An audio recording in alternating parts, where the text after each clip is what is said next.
On October the 7th, 1994, Sarah McClendon, the senior White House news correspondent who has covered 11 presidential administrations, beginning with that of Franklin Delano Roosevelt, demonstrated once again that she has the courage to ask the hardball questions other journalists only dare to think. As she confronted William Jefferson Clinton about the Central Intelligence Agency's involvement in nefarious activities set at a remote airport in western Arkansas while Clinton was Arkansas's commander-in-chief, she finally cornered the man who was a co-conspirator in bypassing the Constitution of the United States of America. In doing so, the president was not only forced to address the looming scandal that may impeach him, Clinton once again demonstrated his trademark talent. He lied. Sir, the Republicans are trying to blame you for the existence of a small air base at Mena, Arkansas. This base was set up by George Bush and Oliver North and the CIA to help the Nicaraguan Contras, and they brought in plane load after plane load of cocaine there for sale in the United States, and then they took the money and bought weapons and took them back to the Contras, all of which was illegal, as you know, under the Bolin Act. But tell me, did they tell you that this had to be in existence because of national security? Well, let me answer the question. No, they didn't tell me anything about it. They didn't say anything to me about it. The airport in question and all the events in question were the subject of state and federal inquiries. It was primarily a matter for federal jurisdiction. The state really had next to nothing to do with it. The local prosecutor did conduct an investigation based on what was within the jurisdiction of state law. The rest of it was under jurisdiction of the United States attorneys who were appointed successively by previous administrations. We had nothing, zero, to do with it, and everybody who's ever looked into it knows that. Polk County Prosecutor Charles Blake, the man who initially attempted to investigate the Mena, Arkansas criminal activities, would surely take exception to Mr. Clinton's assertion that, quote, the local prosecutor did conduct an investigation based on what was within the jurisdiction of the state law, end quote.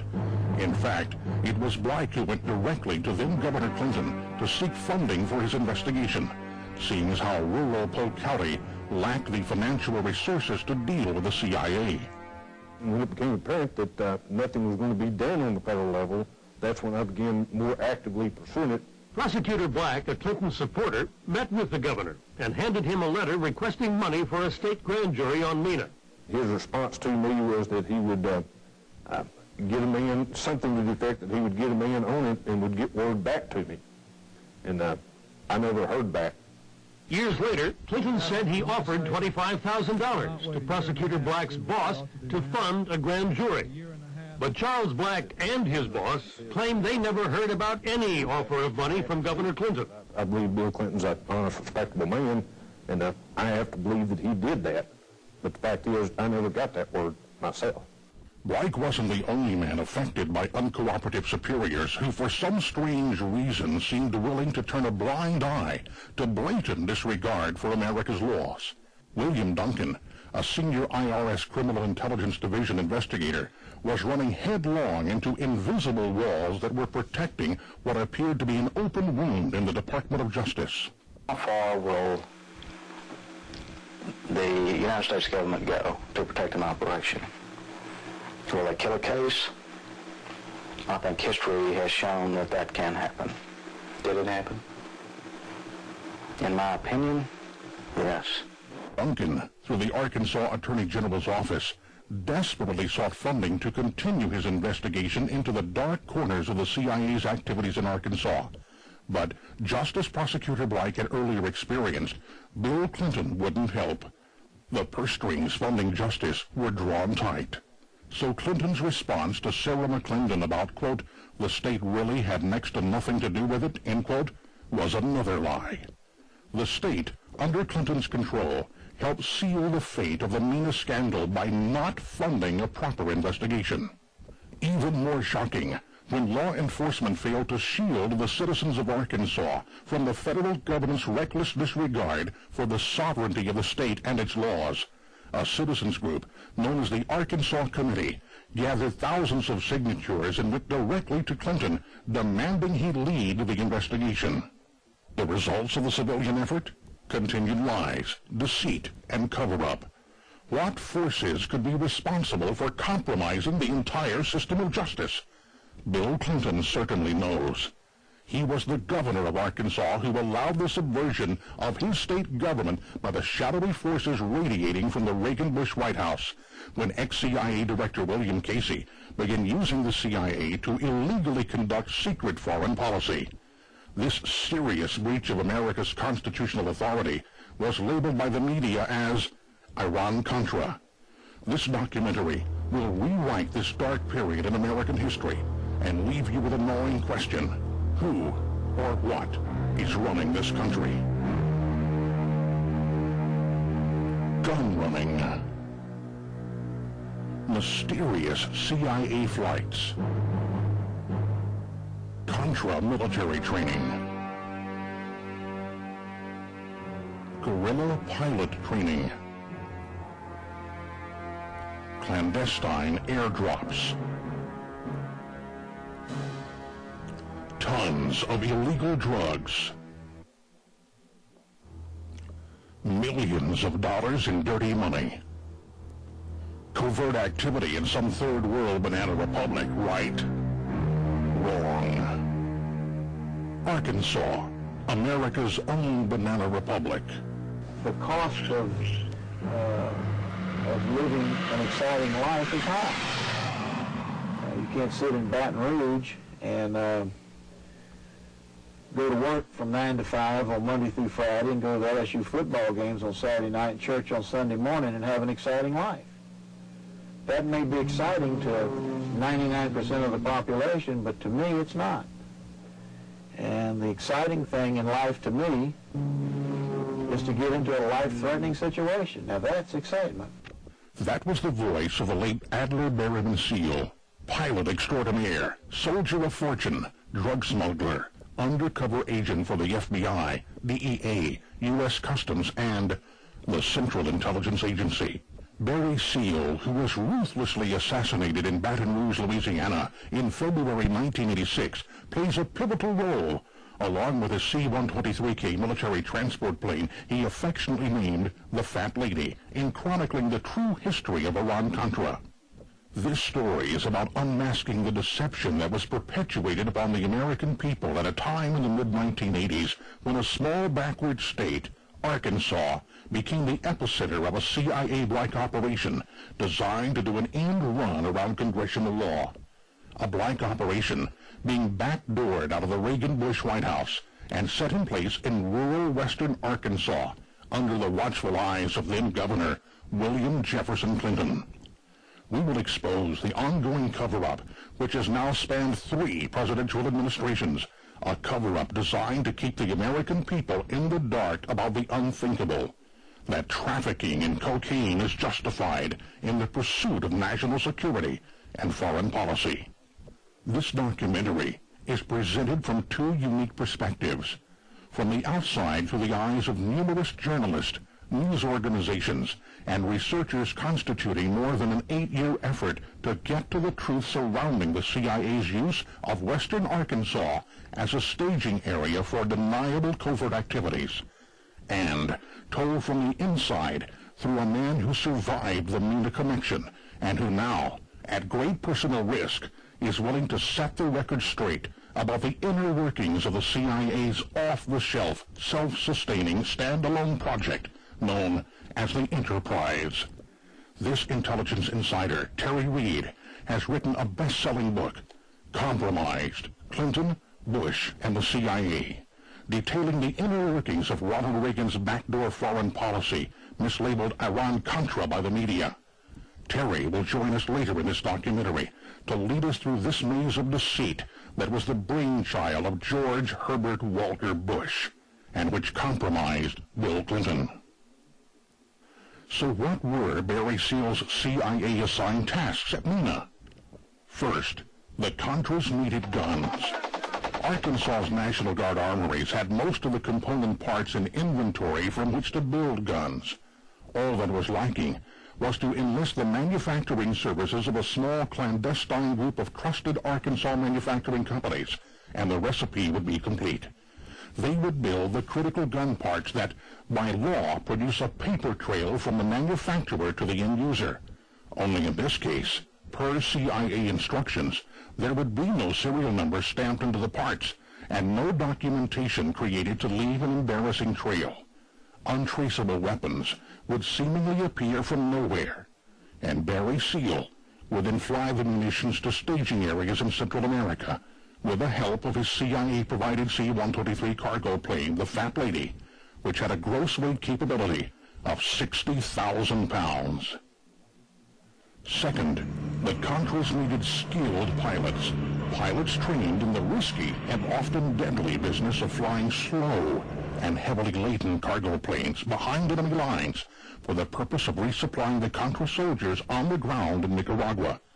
As we had learned in Vietnam, guerrilla warfare depends upon a continuous supply of munitions, medical supplies, and food being provided to the foot soldier on the ground.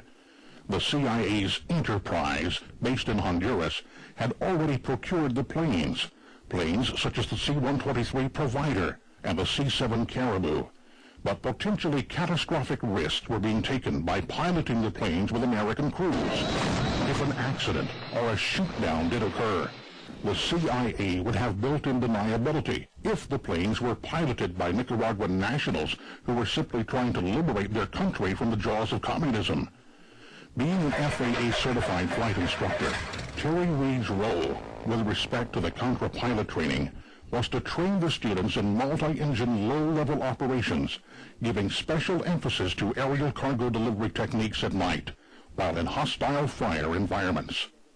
Third, Seal was tasked with flying the necessary cash back to Arkansas to sustain the operation.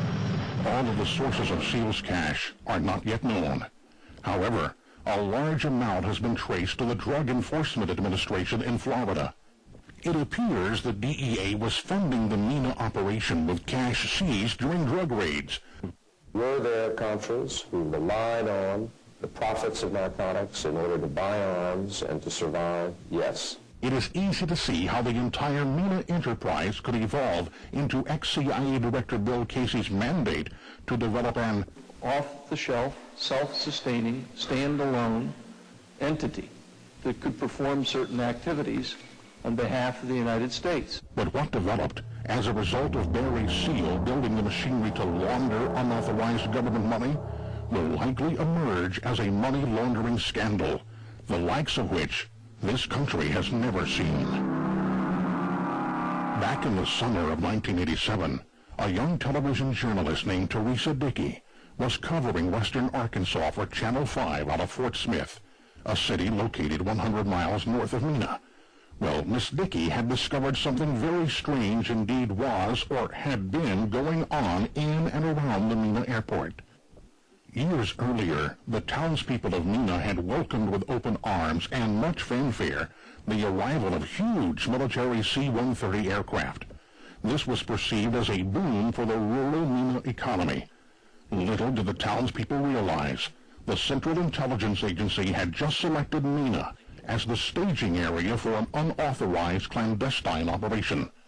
Initially, Dickey thought that perhaps she was witnessing the results of then-Governor Bill Clinton's aggressive industry recruitment program, a recruitment program designed to drag Arkansas beyond its hillbilly, corncob pipe and moonshine image by luring out-of-state businesses into Arkansas through promises of state-backed low-interest loans, nearly free land and buildings, coupled with huge tax incentives. Jobs for Arkansans was the young governor's pledge, and Dickey, at first, thought maybe Clinton's plan was working. Bill Clinton's industry recruitment plan had worked all right. Its purpose was to attract industry. But what it had attracted and recruited was the CIA, and along with it, covert operations which had been banned by the United States Congress. But what was peculiar about the Mena airport was the level of sophistication found in all sorts of aircraft maintenance operations situated alongside Mena's single north-south runway. Not to mention that remote Mena was the home of only 5,000 people. High-tech aircraft overhaul facilities located deep in a densely wooded region of the Ouachita mountain range. Businesses drawing from a labor pool not normally associated with skilled technicians. Well, All of this made Dickey suspicious. So what had Dickey found in that isolated little burg known as Mena, Arkansas? A town with no four-lane highway access. A town where everyone either knew each other or was related. A town that was harboring a deep, dark secret. The aftermath of a large-scale CIA-like operation that was soon to have a very bright light shone upon it. What had triggered Dickey's suspicion was the extensive security barring access to the airport, as well as the presence of a sea of very large airplanes. Airplanes bearing new paint jobs, foreign registrations, and markings from cities situated long distances from tiny Mena. This prompted her to interview a series of individuals who owned or operated aircraft modification and overhaul facilities at the Mena airport. Dickey focused immediately on why the need for such elaborate security, which included the use of employee ID badges. George Reeb, the owner of a shop that had retrofitted CIA aircraft, responded as follows. Well, you have to tighten up security whenever you're around aircraft because of the safety factor. And I think it's a good idea because, you know, since we're growing so fast, a lot of times you're not familiar with all your employees. And to have badges, you can distinguish who's an employee and who's an employee for another company on the field versus just someone coming in to look around. And you can't quite have that. When asked why he had relocated to Mena from Maryland, Reeb responded, Well, I worked for Fokker Aircraft at the time and was handling used aircraft. And one of the customers told me about Mena, Arkansas, to have aircraft refurbished, and I'd never heard of Mena, Arkansas before. Dickey inquired about Mena's customer base, and Reeb provided. Had an airplane last week, leave for Australia. 2 weeks prior to that to Australia. We have 2 more coming that are going to Australia. We send aircraft to Europe, all over the world.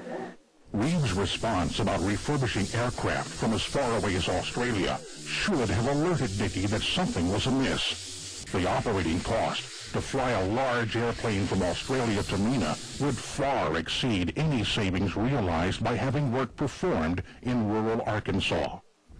Dickey was then able to penetrate the security of Rich Mountain Aviation, the CIA's primary facility at Mena, the very one that had been used by Barry Seal's organization.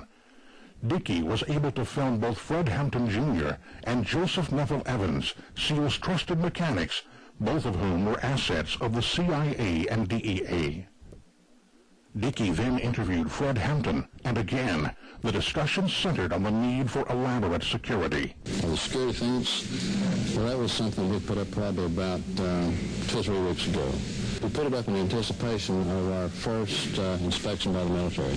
Being that these are their aircraft, and they are used as part of this missile defense system in the Marshall Islands. This was obviously a cover story. Dickey would later discover that office employees of Rich Mountain had been asked to believe concocted cover stories as well. This went as far as one secretary being told that one of Barry Seal's planes had been modified to haul purposes. Dickey's suspicions solidified into reality a few months later. Through the Iran-Contra hearings in Washington, a connection had been made between the Contras and the Mena operation. This prompted Dickey to dig back into the history of the government's clandestine involvement with Rich Mountain Aviation, a company that was surfacing as one that had performed strange modifications to CIA aircraft. A central figure was also emerging, a man named Adler Berryman Seal. This is Barry Seal, a highly publicized drug smuggler originally operating out of Baton Rouge, Louisiana. Since 1978, he carried out one of the largest drug smuggling operations between the United States and Central America. In the spring of 1982, Louisiana State Police warned Seal that they would tail him wherever he went in efforts to stop his operation. It's believed that Seal decided to move his operation out of that state after the warning. It was here, at Rich Mountain Aviation, that authorities believed Barry Seal moved his operation. Terry Capehart owned a business at the Mena airport, and he remembers when he first met Barry Seal in 1981. Of course, I didn't know who Barry Seals was. I'd never heard of the man. And Freddie introduced me to him. Capehart didn't know of Seal's drug background then, but remembers that this man, Joe Evans, former partner of Freddie Hampton's, brought in one of Seal's planes to Rich Mountain Aviation. Evans declined to comment for TV5 News, saying it's his policy to, quote, keep quiet, unquote. Capehart said he began to see more and more of Barry Seal, especially after the spring of 1982. He didn't suspect anything until the Polk County Sheriff called him in with some troubling information. I came in possession of some information that indicated some aircraft being serviced and stored on the airport here was being used in an illegal international operation. Capehart then began noticing some alterations to Barry Seal's aircraft that he says are common to drug smugglers. But I seen myself Freddie and Dwayne Hill, which was an employee of Rich Mountain Aviation, changed the end number on one of the airplanes so that they were both identical. And then the aircraft made a flight. If they got caught or somebody was on them or turned the end number in, they can just take the tape, yank it off the airplane's set, say, in Florida or Louisiana, wherever. DEA or an agency comes up and asks about it, they'll say, hey, this is not the end number. That airplane's sitting in Mena, Arkansas inside the hangar. A former employee of Rich Mountain Aviation also saw unusual modifications and was given far-fetched reasons for them. What Joe had told me that it was going to be used to transport porpoises on. And the other guy just kind of looked at Joe and said, that's a good one. Well, former Sheriff Hadaway says he had plenty of evidence to prove a conspiracy, but in 1984, Seal became an informant for the Federal Drug Enforcement Agency. It was then that the sheriff was told to halt his investigation into Seal and Rich Mountain Aviation. 2 years later, Seal was murdered by Colombian hitmen for his role as an informant. The grand jury is expected to look into the activities of Barry Seal at Mena Airport prior to 1984. Local investigators believe they have a strong case, but have wondered why it's taken so long to come to court. Tomorrow night will show how the covert smuggling of arms to Contra rebels in Nicaragua may have slowed down one aspect of drug investigations by local authorities. As Dickey just noted, her investigation was now turning up evidence that Mena had been a staging area for arms shipments to Central America. Isn't it interesting that a freshman journalist like Dickey was already making the Mena connection? As the Iran-Contra hearing in Washington raged on, the teams of seasoned federal investigators should have been following Dickey because she had also made the Fat Lady connection as well. To smuggle arms to Nicaragua from the Mena airport required not only a skilled pilot like Barry Seal, but also a large military transport plane. Dickey had learned that Barry Seal's CIA-provided C-123K military cargo plane had been based at Rich Mountain Aviation, and this caused her to file Part 2 of her series. This man, the late Barry Seal, was a known drug smuggler whom authorities believed moved his drug smuggling base of operation from Baton Rouge, Louisiana to Mena, Arkansas in 1982. In 1984, he parked this plane at Rich Mountain Aviation at Mena's airport. I know that one time Mr. Seals was working in it and he had some ropes around it. And we were instructed not to go near the plane while Mr. Seals was in there working. I was informed that this aircraft had been used to smuggle some cocaine into the United States. Then, subsequent to that, some information that it may have been used to in an operation that was used to embarrass the Nicaraguan government. With this information, the former sheriff sought a court order to confiscate the plane in June of 1984. Everything was lined up, but then he received a telephone call from a drug enforcement agency supervisor from Miami named Robert Jara. He finally disclosed to me and asked me not to confiscate the airplane, told me that if I did, that I would just be ordered to give it back to him, that in fact the DEA did have a large financial interest in the aircraft. At this point, Hadaway's investigation into Barry Seal's drug smuggling activities at Rich Mountain Aviation came to a screeching halt. 6 months later, Seal's plane left Mena. The next time the sheriff heard about it, it had crashed in Nicaragua during a gun-running mission to the Contra rebels. Hadaway's run-in with the DEA would have gone unnoticed, except for an April 1987 broadcast on CBS's West 57th Street called The CIA Connection, Drugs for Guns. Do you believe the government decided to get into the drug business in order to pay for the Contras? The American government. As incredulous as it may sound, I believe that not only decided to get into it, I think they orchestrated the whole thing. And even more than that, bring it up a bit. Go ahead, there you go. These 2-foot Smith men saw the story and were discussing it in a local bar. An assistant U.S. attorney overheard their conversation and told him his office was working on a case just like that.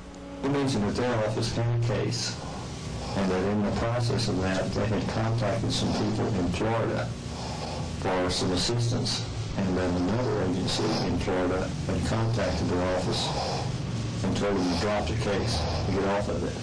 It bothers me to think that a competent attorney's office could be restrained from doing its job. That's what bothers me. These men also say the attorney said the case in question involved Barry Seal activities in the Mena area. The Congressional Subcommittee on Crime has now begun its own investigation into the Mena Connection. Tomorrow night, we'll show you how a probe into a money laundering scheme in Mena seems to have gone nowhere. Drugs, guns, money laundering, cover-up. The CIA's Mena Connection appeared to be reaching critical mass. A federal grand jury was preparing to expose the whole seedy affair. Dickey was following a trail she probably thought would lead to a Pulitzer Prize in investigative journalism. Here she was in rural western Arkansas, covering a federal grand jury proceeding that was destined to prove that the CIA had not only violated congressional law by shipping arms to the Contras, but had also allowed their Black Operations aircraft to transport cocaine into the United States. The issue of a drug smuggling conspiracy revolves around this convicted drug smuggler, the late Barry Seal.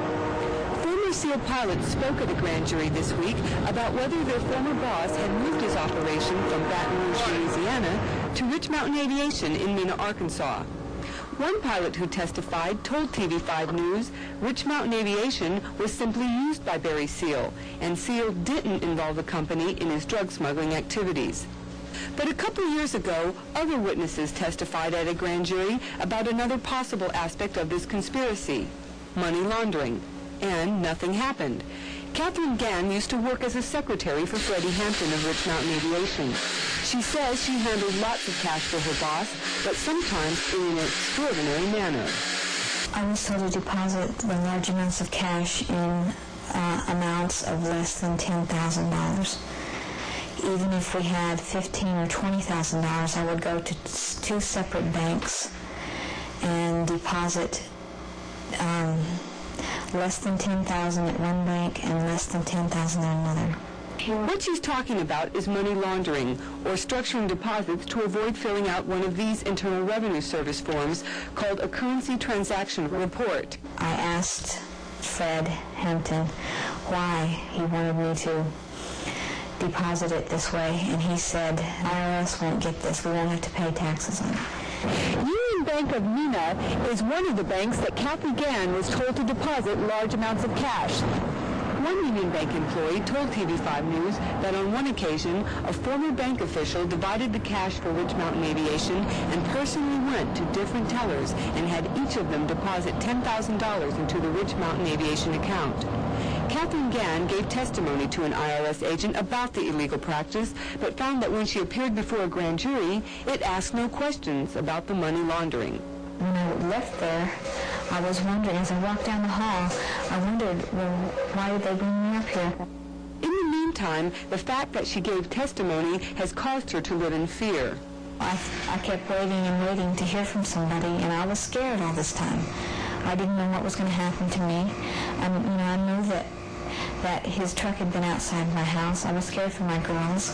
People close to this issue wonder why such a cut-and-dried case failed to produce indictments. The former Polk County Sheriff has lost faith in the process of justice. They really do not have a great deal of confidence in the function of the federal criminal justice system at this time. But even if this grand jury fails to produce any indictments, other law enforcement officials say they will continue their separate investigations. In Mena, I'm Teresa Dickey reporting for the News People. You're probably wondering, how many indictments did the Fort Smith grand jury hand up? Answer, none. But Dickey noted that several other law enforcement officials were committed to continuing their investigations into the Mena Connection if the grand jury bore no fruit. And investigate they did. In fact, their efforts triggered the interest of out-of-state media. Mena is a town of patriots and pickups, a town of 5,000 in the mountains of western Arkansas, a place that would seem as far away from American foreign policy as a place could get, and yet one little airport on the southern edge of town is managing to raise questions that extend far beyond the city limits. 1,000 miles away from Mena, here in Washington, there are investigators for both the House and the Senate who would like to know what's going on at that little airport in western Arkansas. As Oliver North's public battle over government secrets and the illegal supply of weapons to the Nicaraguan Contras is waged in Washington, congressional investigators in recent months have tried to learn if Mena, Arkansas was an illegal staging area for shipping guns to the U.S.-backed Contra rebels. This is a strange story. The facts already known are bizarre enough. What Unit 5 has been able to learn makes this story stranger still. It all begins in 1982, when this man, Adler Berryman Seal, showed up in Mena, Arkansas.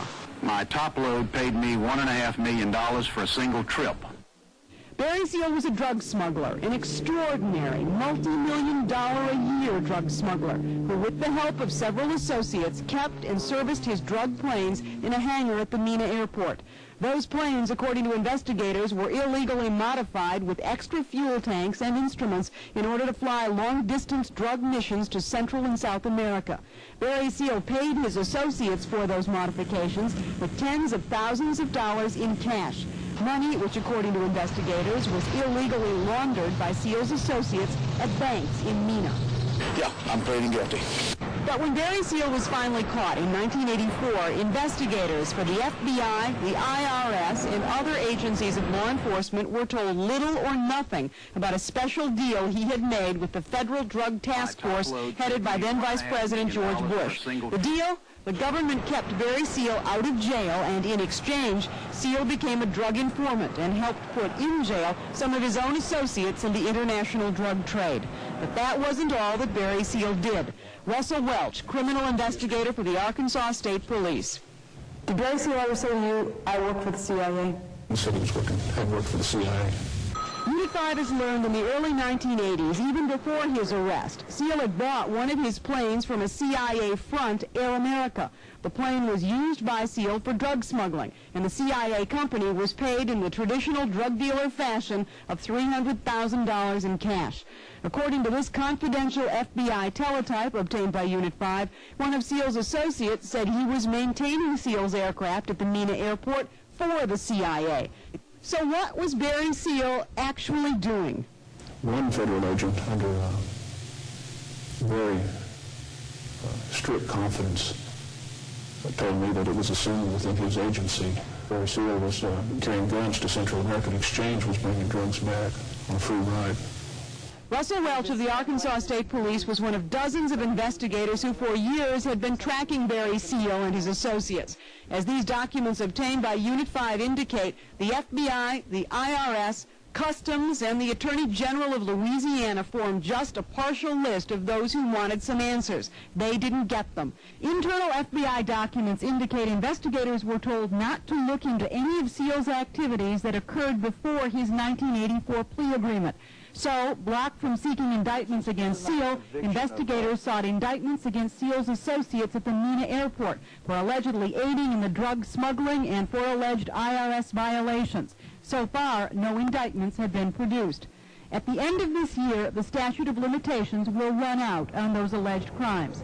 As for Barry Seal, time ran out in 1986 when he was assassinated in Louisiana by Colombian drug dealers. Some of Seal's secrets died with him, but some of those secrets today remain guarded by the National Security Council, the agency for which Oliver North worked. The NSC has blocked a recent congressional request to examine the relationship of drug smuggling to American foreign policy in Central America. As a citizen, America didn't get to stay in court. Chicago journalist Carol Moran unearthed a whole new facet of the Mena operation. As her investigation continued, she connected dots from Mena to Washington and discovered that a major portion of Oliver North's Contra assistance program took place in a wooded, mountainous region north of the Mena airport. Watch part 2 of Moran's special. Angola, where the United States has supported rebels against the Marxist government. South Africa, where the United States has walked a tightrope between the minority white government and the majority black population. Central America, where the United States has tried to overthrow the leftist government of Nicaragua and prop up the centrist government of El Salvador. 3 critical areas for U.S. foreign policy that seem very distant from the concerns of a small community in western Arkansas, but maybe not. Mena, Arkansas is a small town in the mountains along the Arkansas-Oklahoma border. It has no interstate highway. It takes some effort to get here. But some people, some very interesting people in recent years apparently made that effort. I don't think that there's really anything that we can pin down about them. I believe there's truth in every story. The rumors and gossip surround 2 small airfields. The first is the Mena Airport, where this giant C-130 military cargo plane, tail number N4469P, arrived one day last year. It is a huge plane for a small airport, a plane that originally belonged to the Royal Australian Air Force. Curiously, around the same time, a group of Australians arrived to work at the airport, telling investigators like Russell Welch of the Arkansas State Police some strange things. You've spoken with some of the Australians at the airport, correct? Yes. And some of them have told you they're part of a CIA operation? Yes, it didn't seem to be too much of a secret. An Australian at that time told Welch the C-130 would soon be on its way to Angola, mission undisclosed. Unit 5 has learned of 2 current federal probes at the airport. U.S. Customs in Houston is investigating possible violations of the Neutrality Act, whether or not this plane, considered to be a weapon of war, might be on its way into the hands of South Africa. The second investigation by Arkansas Congressman Bill Alexander probes, among other things, whether or not the CIA within the past year and a half contracted with various partners to transport arms to Central America, allowing them to bring drugs back to Mena, with distribution in Miami or New York. The mayor of Mena, Jerry Montgomery, doesn't believe any of it. That's hard for me to believe, that Mena, Arkansas was used. But there's more. Down a winding dirt road, back in the mountains, where even the locals can get lost, resides yet another mystery. Now, this landing strip is a curious thing. It exists in an isolated mountain valley in the middle of nowhere when there already is an airport just 11 miles from here. So why was 2,700 feet of runway installed here? Why was this landing strip built, and what was it built for? One person who thinks he knows the answer is Gene Wheaton, a former criminal investigator for the U.S. Army who has done his own investigation. They were training pilots to make night flights and takeoffs and landings of strips that had no lighting, no air control, so forth. Wheaton's deposition came last year in an unsuccessful civil lawsuit against Oliver North and other principals in the Iran-Contra scandal. Oliver North won that battle and now in Washington fights the criminal charges against him. It is a fight over what government secrets should stay secret. In some ways, on a smaller scale, that's the same battle going on in Mena, Arkansas, where investigators from a variety of agencies for a number of years have asked questions of the government and have received few answers. The people of Mena themselves continue to debate whether or not their small town has some ongoing role in American foreign policy. I don't see how it could have been kept a secret. There are definitely fishy things going on, and there's a lot of cover-up. So, in the mid to late 1980s, news of the Mena Connection spilled forth. This may lead one to wonder if the media simply dropped the Mena story after the aftermath of the Nicaraguan Contras scandal died down. Quite the opposite. Time and time again, the story would leap into the headlines of predominantly Arkansas newspapers. Arkansas journalists, law enforcement officials, and citizens groups would try in vain to advance the investigations, but an invisible force seemed to be keeping the lid on Arkansas's Pandora's box.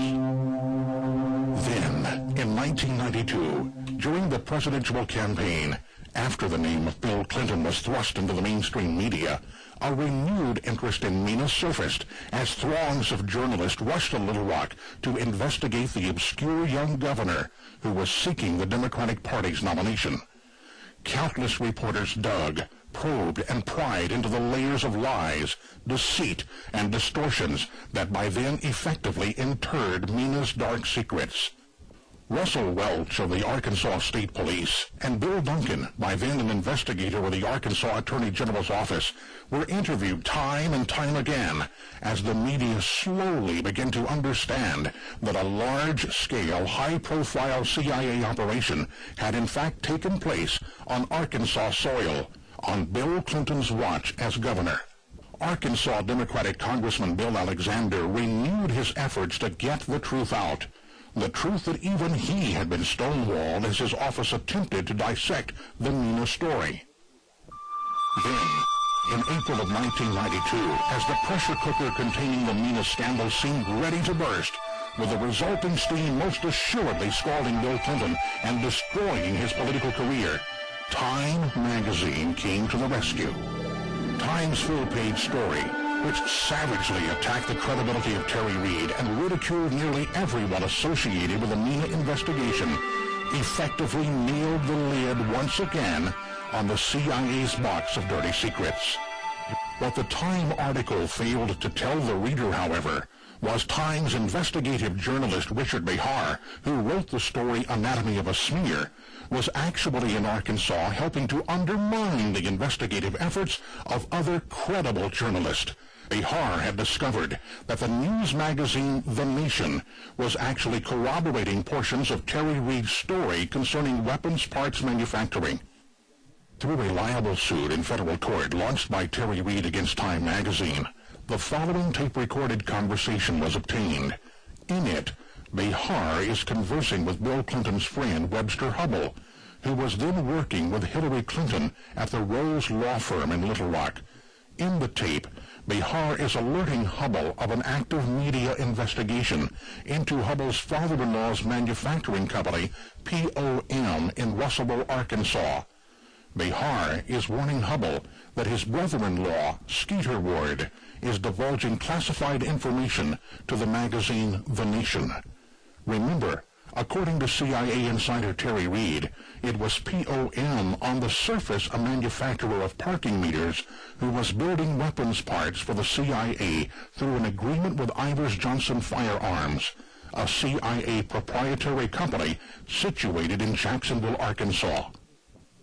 Well, listen, can I make a recommendation to you off the record? Sure. And this is, I don't particularly want these guys to know that I'm on this story, but it seems to me they're acting a little irresponsibly. The Nation newspaper, apparently I heard through the grapevine they had an interview with Skeeter. And shouldn't be talking to them. And supposedly Skeeter told them that you guys have done exit cones on nuclear weapons. POM. He wouldn't have said that. He knows better. Well, that's just the thing. Yeah. I don't know why it would come back to me to this channel about nuclear weapons. Yeah. Unless the story's taking a life of its own. Yeah. What you may want to do is give a ring to the Nation. Yeah.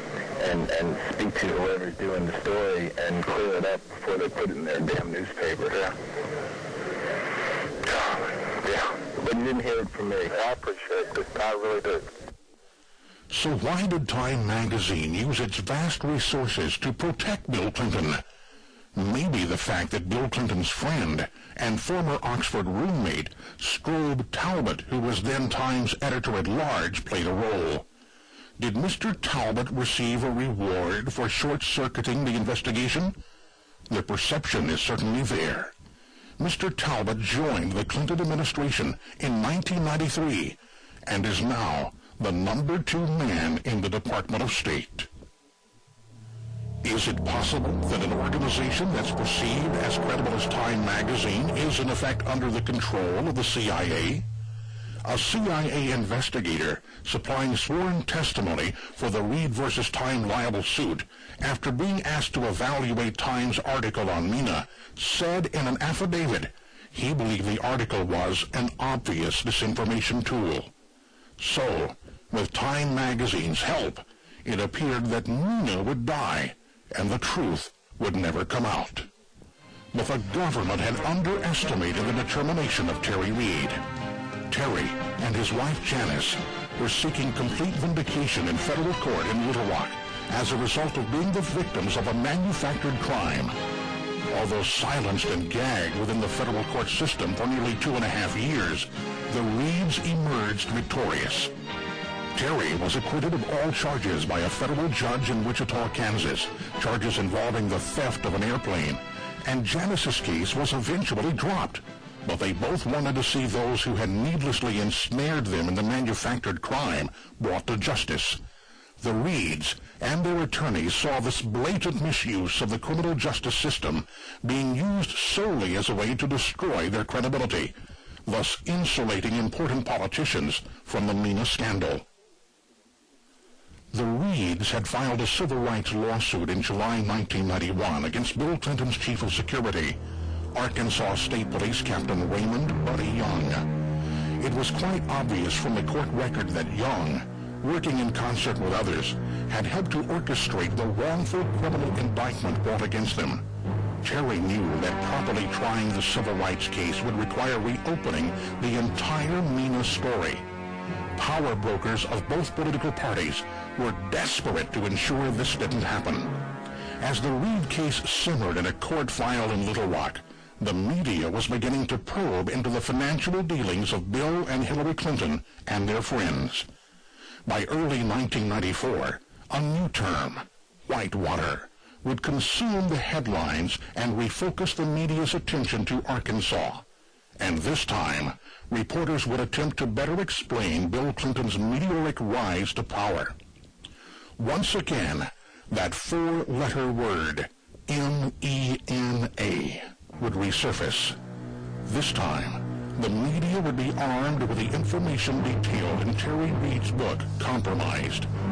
The reporters were beginning to notice a shocking similarity between the players of the Mena story and those of the Whitewater scandal. The connection Reed had made between people involved with the CIA's enterprise and some very prominent Arkansans caused CBS News to do an 8-minute story on the scandal that just won't go away. A civil war in Central America, drug smuggling in Arkansas, President Ronald Reagan and President Bill Clinton, the subject of tonight's Eye on America. But first, a little background. In the early 80s, a war was underway for control of Nicaragua. On one side, the ruling Marxist regime, the Sandinistas. On the other side, rebel forces, the Contras, labeled by the Reagan administration as pro-democracy freedom fighters. A base of support for the Contra movement, remote western Arkansas. Correspondent Bill Plant has been investigating for tonight's Eye on America. 1983, Ronald Reagan was president, Bill Clinton was governor. And little Mena, Arkansas, changed from a quiet town to a center for drug smuggling and reported Contra support activity. In the middle of it all, this man, admitted dope smuggler Barry Seal. He started doing business with the Ochoa family in Colombia, hauling his dope. Arkansas State Trooper Russell Welch investigated Seal's organization. Each trip would have 250 to 350 pounds of cocaine. He stated that he made $1 million in one trip alone. Seal built this hangar at Witch Mountain Aviation at the Mena Airport for his high-tech smuggling planes, used to fly guns to the Contras and more than 20 tons of cocaine into the U.S. over 3.5 years. Former IRS agent William Duncan traced some of Seal's drug profits laundered through Mena banks. We had direct testimony from people who were involved in the money laundering operation. We had testimony from people at banks who observed the transactions. And Barry Seal had another agenda. Pilot Terry Reed claims Seal hired him in 1983 to train Contra pilots at this remote airstrip north of Mena. I was involved in the flight training aspects of upgrading Nicaraguan freedom fighters to make them capable of flying combat aircraft. The airstrip was built by Seal's organization and also reportedly used to train Contra ground troops. In 1984, Seal was arrested for smuggling and was turned by the Drug Enforcement Administration into an informant and smuggler for the government. With help from both Lieutenant Colonel Oliver North and the CIA, Seal pulled off a spectacular drug sting. He flew his own C-123 to Nicaragua, where he took these pictures of Sandinistas helping load Colombian cocaine onto his plane. After the sting, Seal flew the C-123 to the Mena airport, where it sat for a year. It was later shot down over Nicaragua, filled with guns for the Contras. By late 1985, Agent Duncan had gathered substantial evidence of alleged money laundering against Seal's associates Fred Hampton and Joe Evans of Rich Mountain Aviation. What happened when you tried to make this case before a grand jury? I was never asked to present the evidence to a grand jury, ever. The evidence was in this 24-count draft indictment prepared for the federal grand jury in January of 1986, but the grand jury never saw it. The United States Department of Justice did not pursue the cases, did not present the evidence of money laundering to the grand jury. Former U.S. Attorney Mike Fitzhugh, who handled the Mena cases, says that was because Agent Duncan asked for a delay. I consented to his request that the matter not be presented at the grand jury session meeting in January of '86. Agent Duncan says he made no such request. That is absolutely false. An FBI internal memo from early February 1986, obtained by CBS News, says Fitzhugh was withholding presentation of the indictment, but there is no mention of a request from IRS Agent Duncan for a delay. I would have been the last person in the world to have tried to delay evidence going to the grand jury. We asked Attorney Fitzhugh if he was told to delay the indictment by the Reagan Justice Department. There was not any type of pressure or influence put on me or anyone in my office that I'm aware of. For 2 more years, Trooper Welch watched as Fitzhugh's federal grand jury failed to return indictments in the Mena cases. It was a slow realization over a period of time that no, this isn't like any other case. It's not going anywhere. We're all wasting our time. By 1988, Trooper Welch and Agent Duncan had given up on the Reagan Justice Department, but not on their investigation. They had hopes that the state of Arkansas could impanel a grand jury to hear evidence of money laundering, drug smuggling, and conspiracy. They went directly to then-Governor Bill Clinton. That part of the story in a moment. Back now with more of our Eye on America investigation of drugs, guns, and money laundering in Arkansas in the 1980s. By 1988, law enforcement officials investigating the case had given up on the federal government, pinning their hopes for a prosecution on the state judicial system. Correspondent Bill Plant picks up the story from there. By 1988, almost everyone in Arkansas had heard about Mena. It was here, at Rich Mountain Aviation, that authorities believed Barry Seal moved his operation. There were news reports about smuggling and Contra support activity around the Mena airport. Congress had begun an inquiry, and the media covered it all. At the Polk County Courthouse in Mena, Trooper Welch and Agent Duncan turned to County Prosecutor Charles Black for help. When it became apparent that nothing was going to be done on the federal level, that's when I began more actively pursuing it. Prosecutor Black, a Clinton supporter, met with the governor and handed him a letter requesting money for a state grand jury on Mena. His response to me was that he would get a man, something to the effect that he would get a man on it and would get word back to me. And I never heard back. Years later, Clinton said he offered $25,000 to Prosecutor Black's boss to fund a grand jury. But Charles Black and his boss claim they never heard about any offer of money from Governor Clinton. I believe Bill Clinton's an honest, respectable man, and I have to believe that he did that. But the fact is, I never got that word myself. But the Mena issue would not die. I don't think that the story of Iran Contra has yet been fully told. In 1988, Arkansas Congressman Bill Alexander asked the General Accounting Office to investigate connections between the Mena Airport, Lieutenant Colonel Oliver North's Contra operations, and Panamanian dictator Manuel Noriega. Alexander says the National Security Council, in this letter, refused to cooperate, challenging GAO's authority and effectively killing the investigation. Then Mena became an issue in the 1990 Attorney General's race in Arkansas between Republican Asa Hutchinson and Democrat Winston Bryant. Sources tell CBS News that Governor Clinton's aide, Betsy Wright, asked Bryant to stay away from the Mena issue. Wright denies it. In 1991, Congressman Alexander got the Arkansas State Police a federal grant to reopen the Mena investigation. Sources tell CBS News that Governor Clinton's staff was involved in the discussions about what to do with that grant. The money went to State Police Chief Tommy Goodwin. That money was discussed around here for quite a while, and we finally said, we'll just turn it back. We don't have any things to spend it on. What happened to the state case? Nothing happened to the state case. A grand jury was never called. It just died. I maintained a certain amount of faith that at some point the problem would be solved. That never occurred. Has not occurred. Has not occurred to this date. Barry Seal's organization helped the Contras, smuggled tons of cocaine, and laundered drug profits through Arkansas. Why did the Reagan Justice Department fail to prosecute? Did Bill Clinton, then the governor, fail to provide leadership and support for a successful state prosecution? The White House says he did all he could. But Agent Duncan, Trooper Welch, Prosecutor Black, and a lot of other people are still looking for answers. In Washington, this is Bill Plant for Eye on America.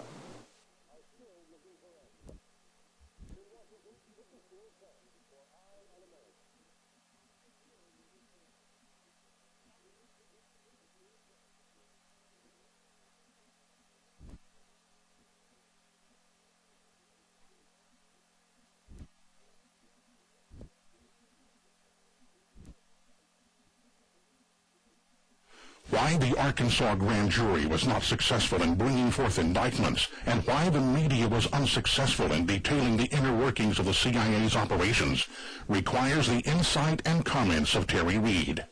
Now, come meet a spy, a man who lived this sordid story alongside Barry Seal, a man who has now severed his relationship with the intelligence community in order to expose this cover-up. Hello there, I'm Terry Reed. Let me tell you a little about myself. I'm a family man, businessman, and Vietnam veteran whose life got a little off course as the result of the so-called Iran Contra affair. But just to set the record straight, I'm not a drug trafficker, and I've never knowingly associated with anyone who is. I was, however, recruited and freely enlisted in the so-called enterprise for the purpose of assisting the Contras. I did so purely for patriotic reasons, although others I worked with obviously had selfish agendas. Be that as it may, I have no regrets in helping to rid Nicaragua of the communist-backed Sandinista regime. I would do it all again. I'm participating in the production of this documentary to show you that the real Nicaraguan guerrilla support effort took place in Arkansas through a very sophisticated CIA network set in place by the Reagan White House and monitored by Bill Clinton's gubernatorial administration. I know this because I was part of that support effort. In fact, after viewing this documentary, I'm confident you will conclude that through the efforts of Ronald Reagan's Attorney General Edwin Meese, Phase 1 of the deceit began. Let me explain. By Meese divulging the unauthorized weapons shipments to our enemy Iran and accusing a lowly Marine Lieutenant Colonel of seizing the reins of foreign policy, well, that act in itself was a clever diversion. The media went for the bait and immediately labeled the entire fiasco the Iran-Contra affair. But instead of scurrying east out of Washington and focusing their investigative efforts on the Middle East the hostage crisis, and the diversion of weapons sales profits to the Contras, reporters should have gone west to Arkansas. But why should you believe me?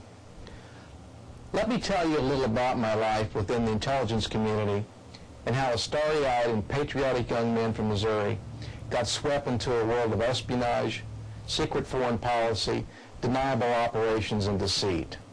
To begin with, Harry S. Truman was and still is my personal hero. I had the very good fortune of meeting Mr. Truman when I was 17 years old, and that occasion left a lasting imprint in my mind. You know, Missouri politics, religion, duty, honor, and commitment to family and community greatly influenced my upbringing. As the eldest of 6 children, I can most assuredly say that my father, himself a veteran of World War II, raised me and my 3 brothers with a clear understanding that we owed a debt to our country, that we had to repay our nation for the privilege of living in freedom. And being raised in Carthage, Missouri, a town of 10,000, a true Norman Rockwell setting, only 21 miles from the birthplace of President Truman, instilled in me a set of rural Midwestern values that I cherish and protect to this day.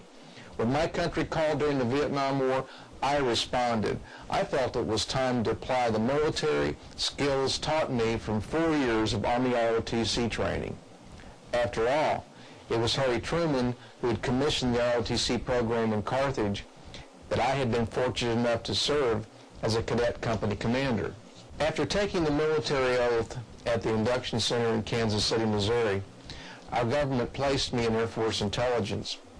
Upon graduation from a whole series of intelligence curriculums, I was then handpicked to serve in Defense Secretary Robert S. McNamara's ultra-top-secret unit designated Task Force Alpha, based in the remote northeast jungles of Thailand.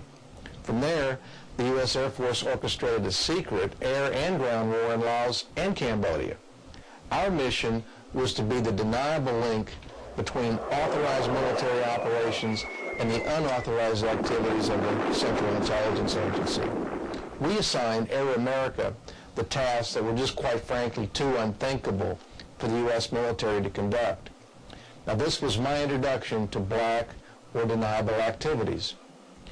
In the course of serving 8 years within the Air Force's intelligence community and pulling 2.5 years of duty in Southeast Asia, I met and worked with some of the people who would later surface in the so-called Iran-Contra affair. In fact, it was in Southeast Asia that I met and worked with a man named William Cooper, the Air America pilot who died in the crash of an American cargo plane that was shot down in Nicaragua, October 5th of 1986, the crash that exposed the CIA's efforts to violate the so-called Bowen Amendments, you know, the laws Congress passed to limit American assistance to the Contras. But after becoming disillusioned with the peacetime military, I elected to be separated from the military in 1976. I then enrolled in a pilot training curriculum in Southwest Missouri and graduated 3 years later with nearly every available aviation license and rating known. Then, by sheer coincidence, I entered an industry laden with agents of the KGB and those of our so-called ally Japan, who were actually attempting to steal American defense technology. So it was in Oklahoma City in 1980, while working as executive vice president of a high-technology trading company, that I was recruited by the FBI's counterintelligence division to monitor and help disrupt the efforts of agents of the Kremlin who had penetrated the American machine tool industry. These activities and adventures, I might add, required me to travel behind the Iron Curtain, not only to sow some seeds of deceit, but to pirate some Soviet technology as well. Now, where I feel this story gets interesting is later, while working under deep cover on the now famous Toshiba case, the one involving the theft and sale of American nuclear submarine technology to the KGB by Japan's Toshiba Machine Tool Company. It was then that I was put into play with an agent of the CIA who carried the code name of John Cathy. Now, this took place in Oklahoma City in early 1982. And Agent John Cathy's real name is Oliver Lawrence North, the same Marine Lieutenant Colonel later accused of taking over the Department of State by Ronald Reagan's administration. As North and I worked together, We shared memories of not only our combat experiences in Southeast Asia, but rehashed our mutual disdain for Congress as well. The same Congress that had put us as young soldiers in harm's way and then sat back and debated the morality of it all. The North also shared with me what he referred to as a secret Reagan plan to destroy the USSR. He continuously referred to Russia in our conversations as a failed colonial power, that the timing was right to incite revolution within the Russian colonies. It was through these efforts, North confided, that the CIA felt Russia could collapse economically. Then North asked if I was interested in helping to deal what he called a death blow to the evil empire that had kept its finger on the nuclear trigger throughout my lifetime. I can say this, I enthusiastically jumped on board what is now referred to as the secret Reagan agenda. It was then, through my rather intimate relationship with North, that I was quietly tapped to support the Contra effort. North arranged for me to be introduced to a man named Adler Berriman Seal. Barry Seal was an asset of the CIA, and the man tasked with setting up the necessary facilities to keep the Contras alive in body and soul, as Ronald Reagan had instructed Oliver North. Now that brings this story to Mena, Arkansas, because it was in Mena that Barry Seal had set up operations to covertly support and modify aircraft belonging to various federal agencies. Hey, but enough about my background. Besides, I'm getting bored just sitting here talking. You know, Barry Seal referred to me, as he did to himself, as a calculated risk taker, and I suppose that sums up the nature of most pilots. I've also been accused of being a rather action-oriented individual, so I've got an idea. Let's leave this stuffy office and head on out to the airport. You know, airplanes play a major role in this story. In fact, airplanes leave the so-called trail of truth that we'll follow as we lay open the Mena Connection for public inspection. As you can see, I'm now dressed more appropriate to the role of a flight instructor. This is the way I dressed as I trained the Nicaraguan pilots in near Mena, Arkansas. We're also filming now in the Mall aircraft factory in Georgia for a reason. That reason being the Mall aircraft such as this one, came to bear heavy in the Iran-Contra story. As Richard Secord, Oliver North, and the CIA went shopping for small aircraft to use in Nicaragua in a hostile, very hostile combat environment, they came to Mall Aircraft Company because Mall had a proven track record and built a very unique aircraft, an aircraft very suited to be used in rough terrain, unimproved conditions, primarily because of what is referred to as a conventional landing gear configuration using a tail wheel in lieu of a nose wheel.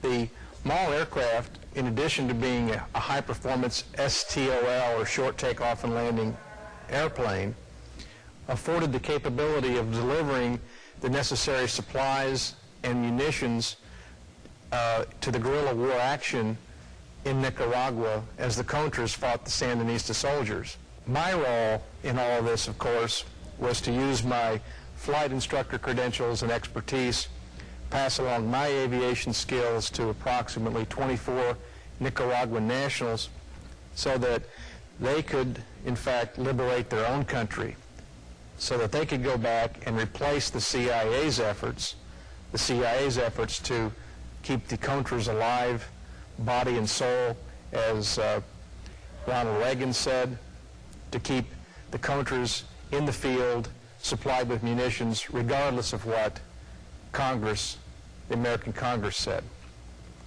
I'm not here to debate the rightness or wrongness of our efforts. In this documentary, I simply want to convince you, the viewer, that this went on and that this aircraft had a very instrumental role in all of that. In my book, Compromised, Clinton, Bush, and the CIA, I refer to a time in 1984 in which a friend of mine, William Cooper, a pilot that I'd known from Thailand, an Air America pilot, flew an aircraft very similar to this aircraft into the North Little Rock Airport. He was flying that day with another Arkansan pilot, a man named Buzz Sawyer. Buzz Sawyer was from Magnolia, Arkansas, and Buzz had a distinguished career in aviation. His roots also went back to that of Air America, Thailand, the CIA, the place where a lot of us young, patriotic people from the Midwest cut our teeth in these deep, dark secrets that are still secrets for the most part of what actually went on in Southeast Asia. Little did I know that was the last time I would see Buzz Sawyer. In fact, it was Bill Cooper at the controls of the C-123K, the Fat Lady, that was shot down in Nicaragua October 5th, 1986, thus exposing the whole Iran Contra affair. In the right seat in that C-123K, the Fat Lady, was Mr. Sawyer as well. I lost two friends that day. I tell you this story now because I think it's important for the American people to understand what we did in and around Mena, Arkansas, and why I chose to cross that line and get involved in a very deep black operation in and around Mena, an operation that neither the Democratic Party nor the Republicans want to accept ever happened. So the Democrats and Republicans don't want to accept the Mena operation ever happened. That's the problem. A lot of important people who have a lot to lose would like to convince you that Mena never happened. But it did happen. And one very large, undeniable piece of evidence that Mena was CIA-backed is the airplane the government provided Barry Seal so he could fly tons of munitions from Arkansas to Central America. That airplane, the Fairchild C-123, nicknamed the Fat Lady, connects the dots between the CIA's Air America in Southeast Asia, Mena, Arkansas, the CIA's proprietary airline in Miami, Florida named Southern Air Transport, and the Iran-Contra affair through the so-called Hassenfuss shootdown. That was the day Barry Seal's Fat Lady crashed in Nicaragua, and the Reagan-Bush administration could no longer deny they were bypassing the law of Congress and the will of the American people. Let's go back to the airport. Terry would like to show you an airplane similar to an old friend of his. He called her the Fat Lady, and it's time for her to sing. And what a story she has to tell. The real story of Iran-Contra. The one more appropriately entitled, The Mena Connection. Barry Seal was provided a provider, very appropriately, a C-123K that had been stored in an Air Force museum at Wright-Patterson Air Force Base, Ohio. That aircraft, the C-123K that Barry Seal affectionately nicknamed the Fat Lady, becomes the common thread that sews together several black operations in a fairly dark period of American history in the mid-1980s. You see, I was at Mena, Arkansas, the day Barry Seal first flew in his C-123K, the Fat Lady. The C-123K was a very instrumental aircraft in that it had the payload capability to fly munitions from Arkansas to staging areas in Central America, primarily Honduras and El Salvador. The interesting part of the story is these were weapons that were drawn from National Guard armories in Arkansas at a time in which Bill Clinton was Commander-in-Chief of the Arkansas National Guard. Some of these weapons were then mated with secret component parts that were being built by CIA contractors in Arkansas, component parts that would, in effect, bear no serial numbers, component parts that would become untraceable. Little did we all know that a C-123K, such as this one, would be shot down by a Soviet SA-7 handheld missile on October the 5th, 1986, and thereby shed a lot of unwanted light on a very secret operation a secret operation backed by the CIA to bypass the will of Congress and supply the Contras in their effort to defeat the Sandinista regime. As you can probably tell, Terry Reed loves airplanes, and flying is one of his passions. His ability to transfer his flying skills to others is why Barry Seal and the CIA hired him. But Terry's story is much larger than just that of a flight instructor. He joined Oliver North's Mena operation with bona fide intelligence credentials provided by the United States Air Force. For this reason, Terry was entrusted to orbit with some pretty heavy hitters coming from both sides of the equation, both government and civilian. Let's catch up with Terry and see if he will tell us the names of some of these heavy hitters in the Mena story. Terry, in your book, Compromised, you talk about being sponsored into Bill Clinton's inner circle shortly after moving to Little Rock in 1983. That's right. You know, my background's manufacturing, and I moved to Arkansas and co-founded a business, an ultralight manufacturing firm, with a man named Seth Ward. Now, Seth refers to himself as a Little Rock industrialist. He is, in fact, a self-made multimillionaire, and Seth is now emerging, though, as sort of a mystery man behind the whole Whitewater affair. Seth has a son-in-law named Webb Hubble. Webb Hubble, of course, worked at the Rose Law Firm and, in fact, right adjacent to Hillary Clinton's office. So, in fact, it was through Seth Ward and Webb Hubble that my wife Janice and I were introduced into the social circles of Little Rock, Arkansas. Now, is that the same Seth Ward whose name has been associated with Madison Guarantee, the Little Rock savings and loan controlled at one time by James McDougal, the so-called friend of Bill and Hillary Clinton who brought them into the Whitewater Land Development Project? Yeah, that is the same Seth Ward, all right. And, of course, his son-in-law, Webb Hubble, is the man who worked side by side with Hillary Clinton at the Rose Law Firm, and the man who Clinton had as his number 3 person in the Department of Justice until Webb resigned. The same Webb Hubble who is now a felon as a result of pleading guilty to Whitewater-related crimes. I believe they included overbilling the government when Webb was at the Rose Law Firm and tax invasion. It looks like Webb Hubble will soon be a star prosecution witness in the Whitewater investigation. Terry, it seems the Ward family was right in the thick of things. Were there any other family members that play into the story? Yeah, the Ward family is actually sort of infamous in Arkansas. Seth has one son. His name is Seth Jr. People call him Skeeter.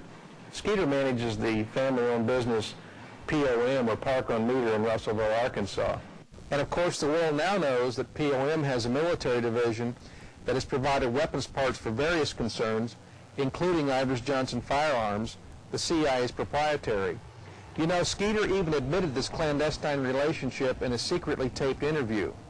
I ran my machine second shift to get the parts out for them real quick, and they never really stitched me. They never paid. They were bankrupt. But you did make some parts for Ivers Johnson? I made some firing pins, I think it was, on a screw machine. Then it's about $12,000 worth, and they never paid it, filed bankruptcy.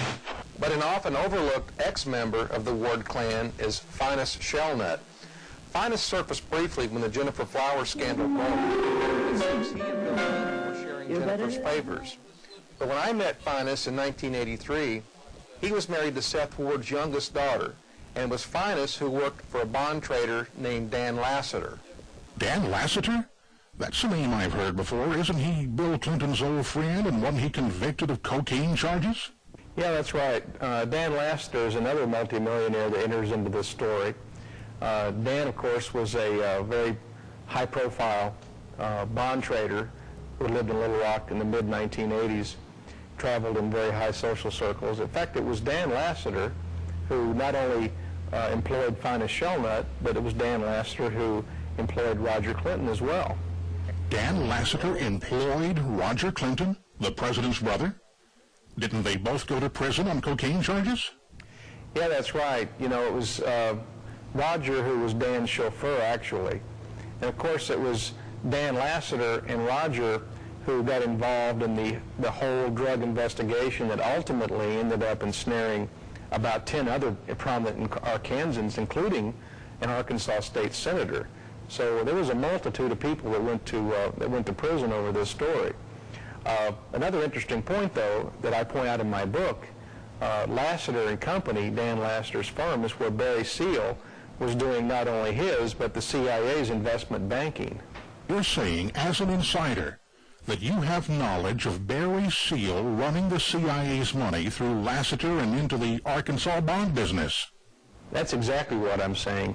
In fact, Barry Seal confided to me that he was taking millions of dollars of money to Dan Lassiter to more or less be laundered through his firm in the form of loans, money being slipped back quietly to CIA subcontractors, companies performing services for the CIA in Arkansas during this whole time frame. That sounds like a pretty slick arrangement, but it must have included people beyond Seal and Lassiter to pull that off without triggering questions from bank officials. Can you name any of the recipients of these fictitious loans? Yes, I can. In my book, in fact, I document a $2.75 million loan made to POM, or Park on Meter. Now, that money was diverted through ADFA, Arkansas Development and Finance Authority, which in itself was a quasi-state-run organization set up by Bill Clinton for the purpose of administering loans to underprivileged companies.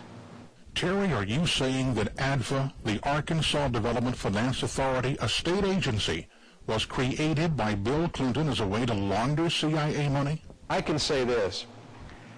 From its inception in 1985 to 1991, ADFA loaned out over $719 million. Now, there have been Freedom of Information lawsuits filed in Arkansas trying to get the state to show the buyers of those bonds, the bond sales that went to create that kind of money.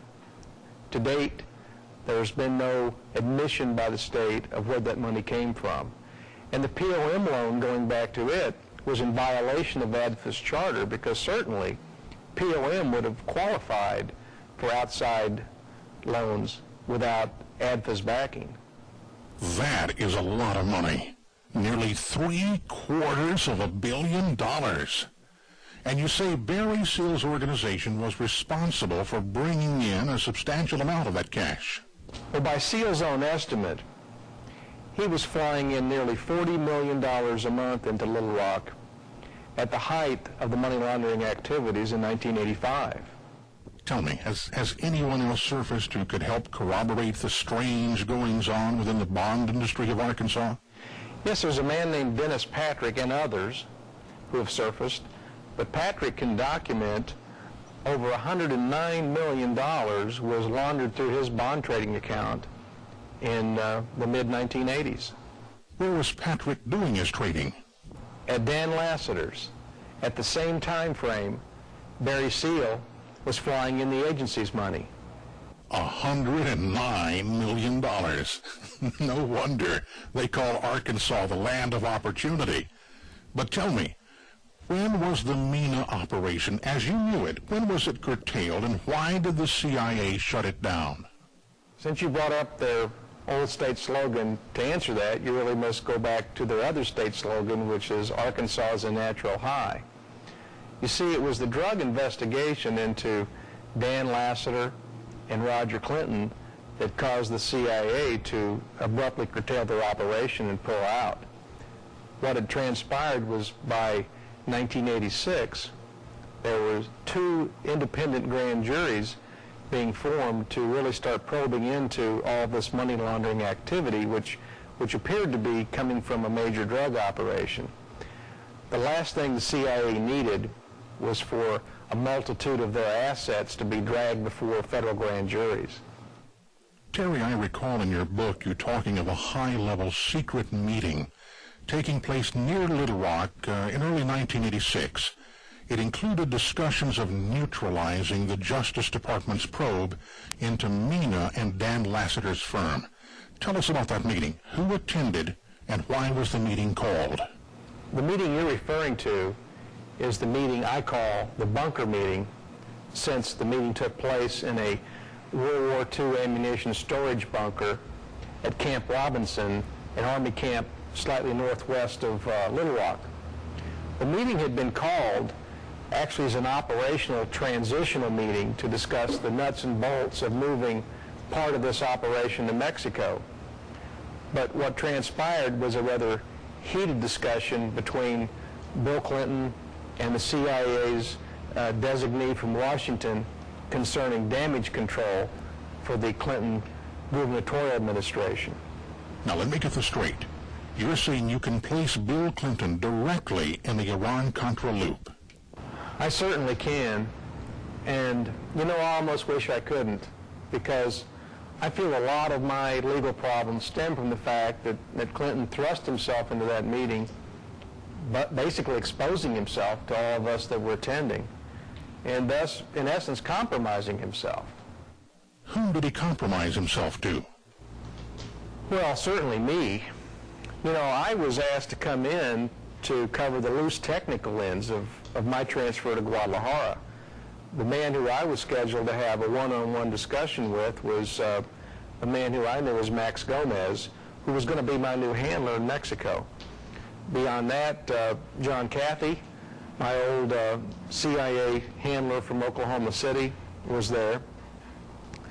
Aki Sawahata, who was the local CIA resident case officer in Little Rock, he attended the meeting.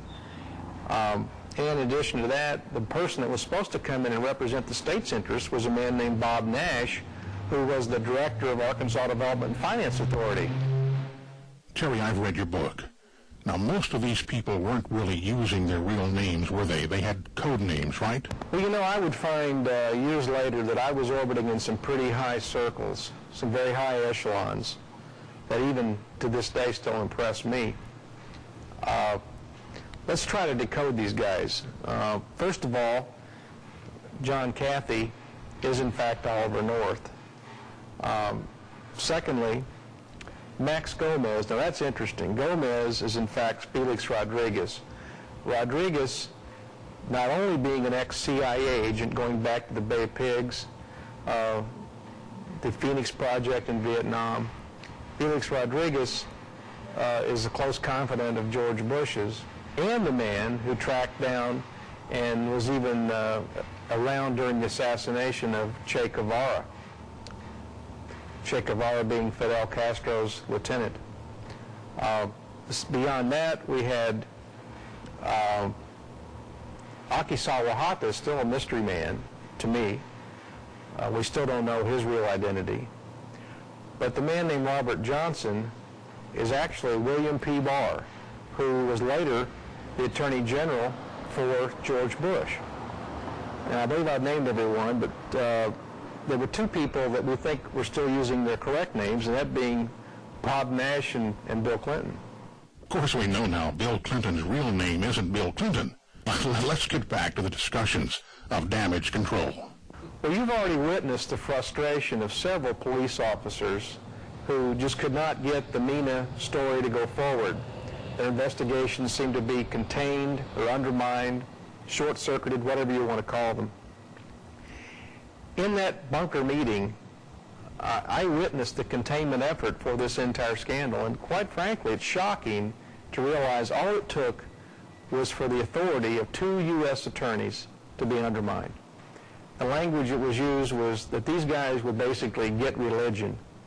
And if our system of checks and balances is that fragile, something's wrong. But obviously that's what went on, because the rest is history. There were no indictments handed up. So two U.S. attorneys were somehow told just to back off? Is that right? That's exactly what I'm saying. You know, so-called national security interest can undermine the whole Justice Department if a sitting Attorney General does not challenge the marching orders given him by the President, and in this case, the Director of the CIA. So how many times did you meet with Bill Clinton? Actually, on 3 separate occasions, only 2 of which I'm free to discuss on this interview. The third may come up in my court case in Little Rock, Arkansas. But you've heard about the first one, the one in the so-called bunker meeting. The second one took place outside of a Mexican food restaurant in Little Rock named Juanita's. That brief encounter impromptu encounter was to discuss my moving on down to Mexico to help set up the CIA's front company at the Guadalajara airport.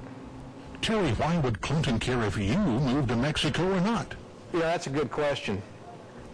And in hindsight, I'm sure Bill Clinton saw me as a liability. You know, considering what all I had seen, all I worked there with the Central Intelligence Agency, considering the social circles I was orbiting in, well, I'm sure he was just, as quite frankly, wanted me as far from Little Rock, Arkansas as he could get me. So in other words, he wanted you out of Dodge City, right?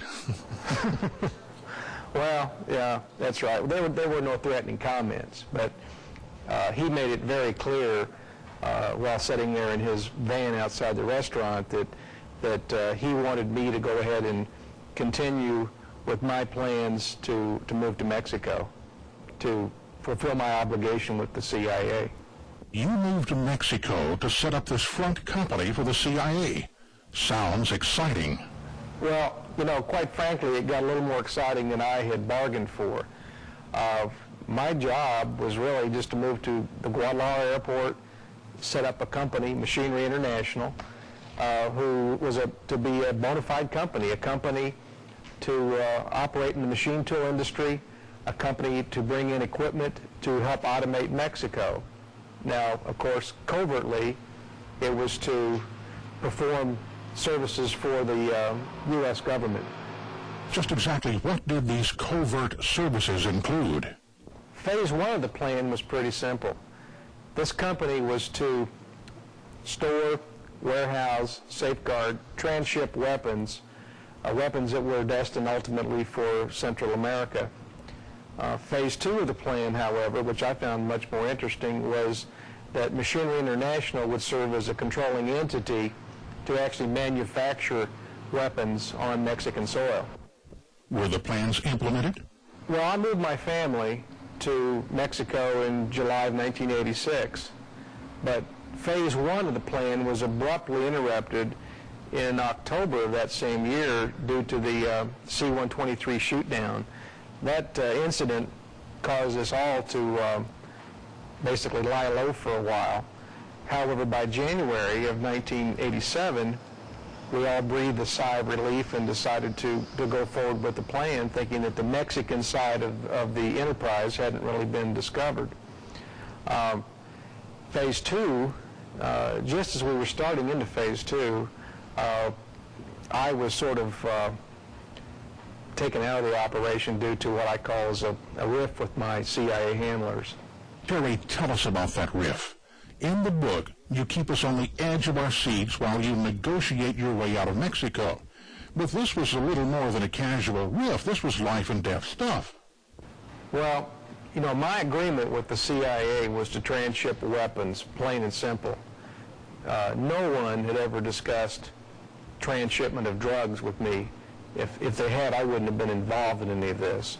But by early 1987, I had proved to myself beyond the shadow of a doubt that some of the people I was working with were using my facility and using the aircraft that were hauling the weapons in order to transship cocaine back to the United States.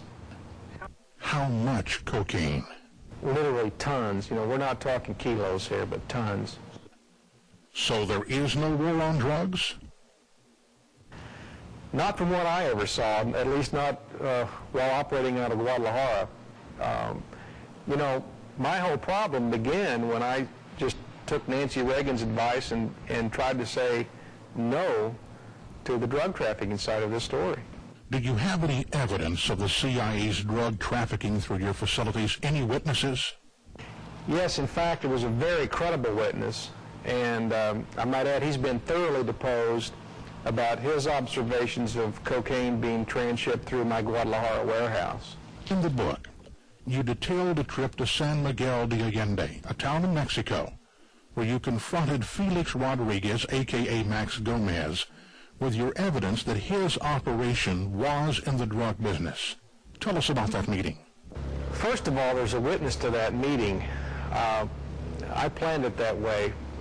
I took a Mexican citizen friend of mine, a man named Patrick Juin, to basically serve as my insurance policy.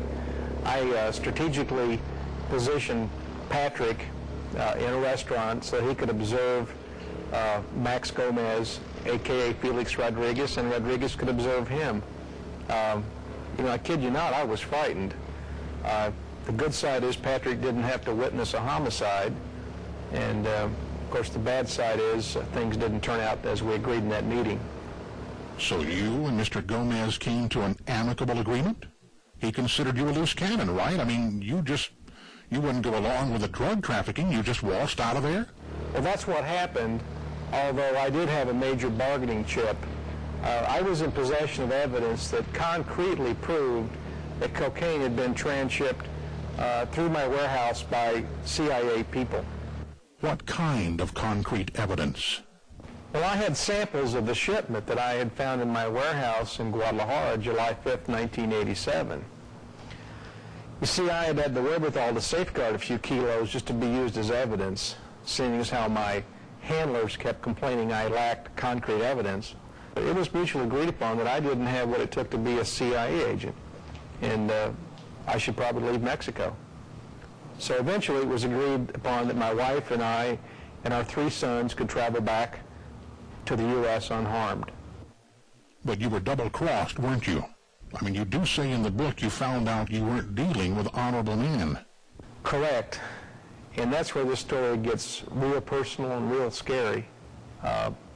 Shortly after my family and I crossed the Rio Grande, we were able to ascertain that there had been a computer profile created on us that labeled us pretty much a modern-day Bonnie and Clyde. That profile showed us as being armed and dangerous. It said that we carried concealed weapons, had been known to use them in the past.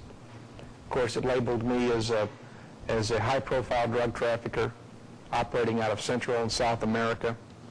And besides that, we found out that people were actively trying to determine our whereabouts. What did you think they wanted? Well, most assuredly, they wanted me to meet the same demise as Barry Seal. They wanted me and my wife dead. Terry, did you ever find out who created the false computer profile of you and your wife? And yes, that person is Bill Clinton's old chief of security, Arkansas State Police Captain Raymond Buddy Young. Now, Mr. Young is no longer with the Arkansas State Police, however. Mr. Young is now with FEMA, or Federal Emergency Management Authority, for the Southwest out of Denton, Texas. But you and your wife have sued Buddy Young and the others who say you were involved in this ordeal, correct? Yeah, the criminal justice system was obviously used against me and my wife by some very powerful, selfish, and cowardly individuals. We've sued the people that we feel we can prove helped orchestrate the wrongful criminal indictment against us. I'm not going to sleep until I can drag those people to court. They have to be held accountable for their actions. In fact, the federal judge who acquitted me said that Young and another ex-trooper had what he called demonstrated a reckless disregard for the truth. Now, Harry Truman, my old hero, wouldn't have been so kind with his selection of words. Harry would have said, "They are blatant liars who perjure themselves as they try desperately to get me and my wife convicted on trumped-up felony charges, just to destroy my credibility.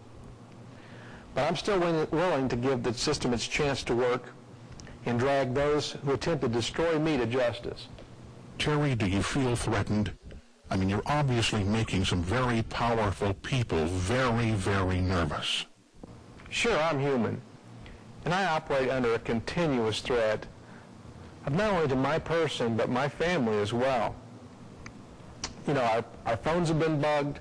We've had burglaries. I've had a written death threat pasted on top of a cover page of Time magazine.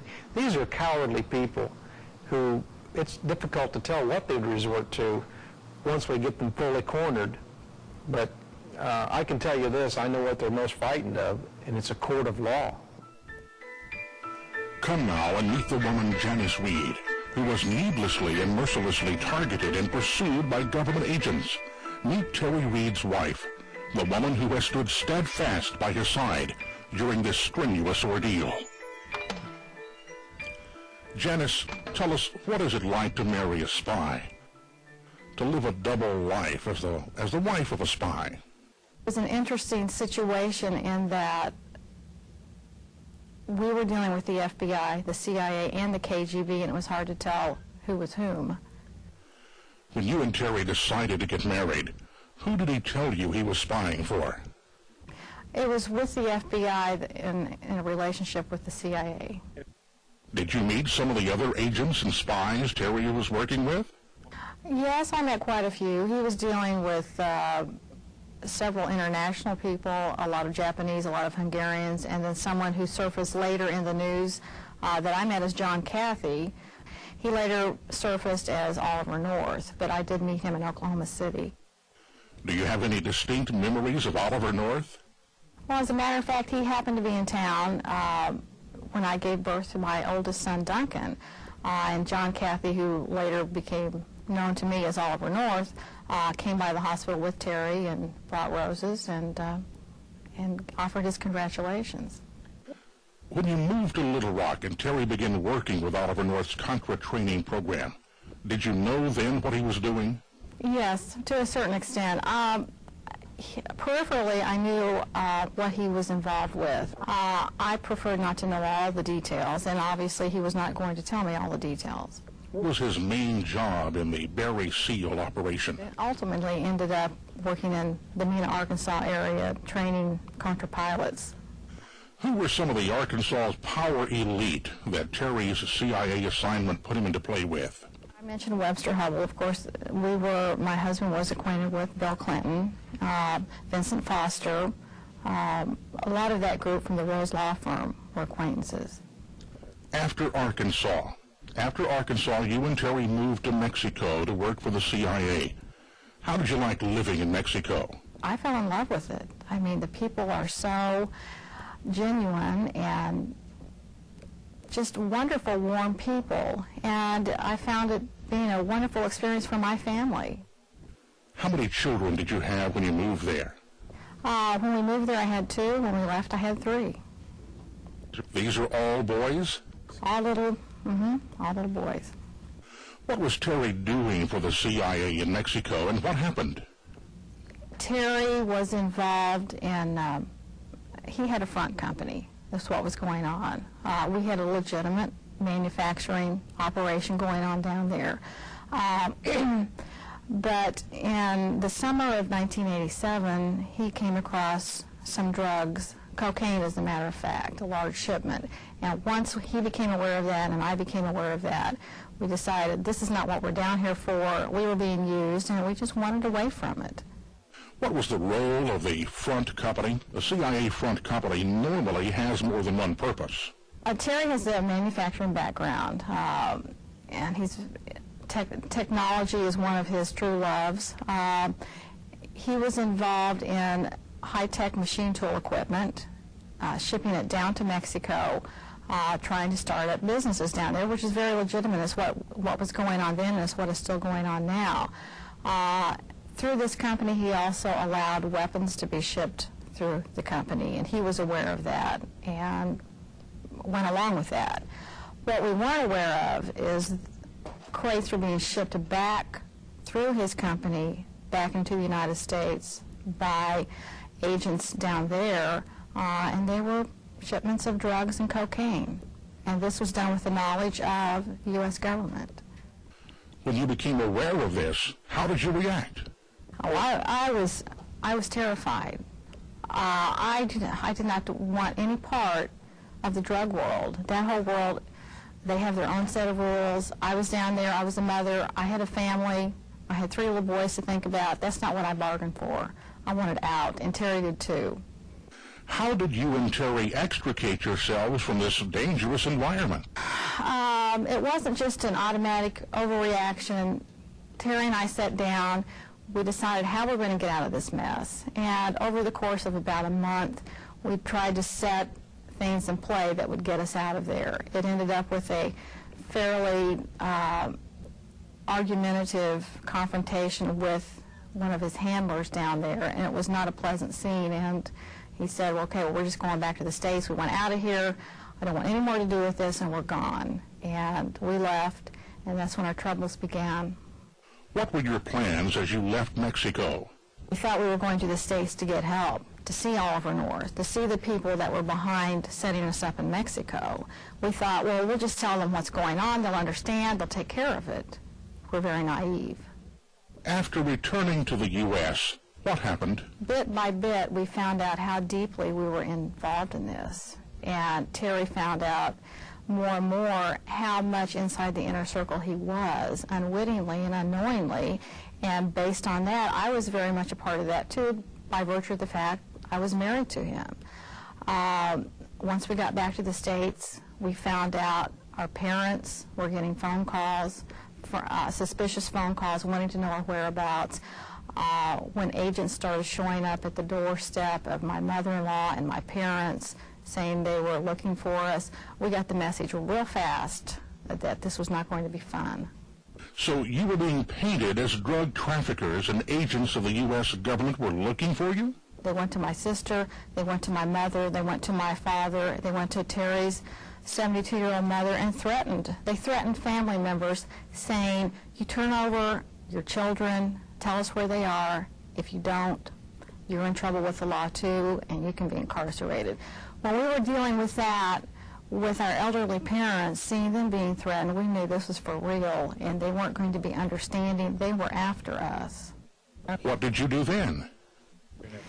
At that point in time, we decided we're going to take off. We're going to run because obviously they were not being reasonable. They did not want to hear our side of the story.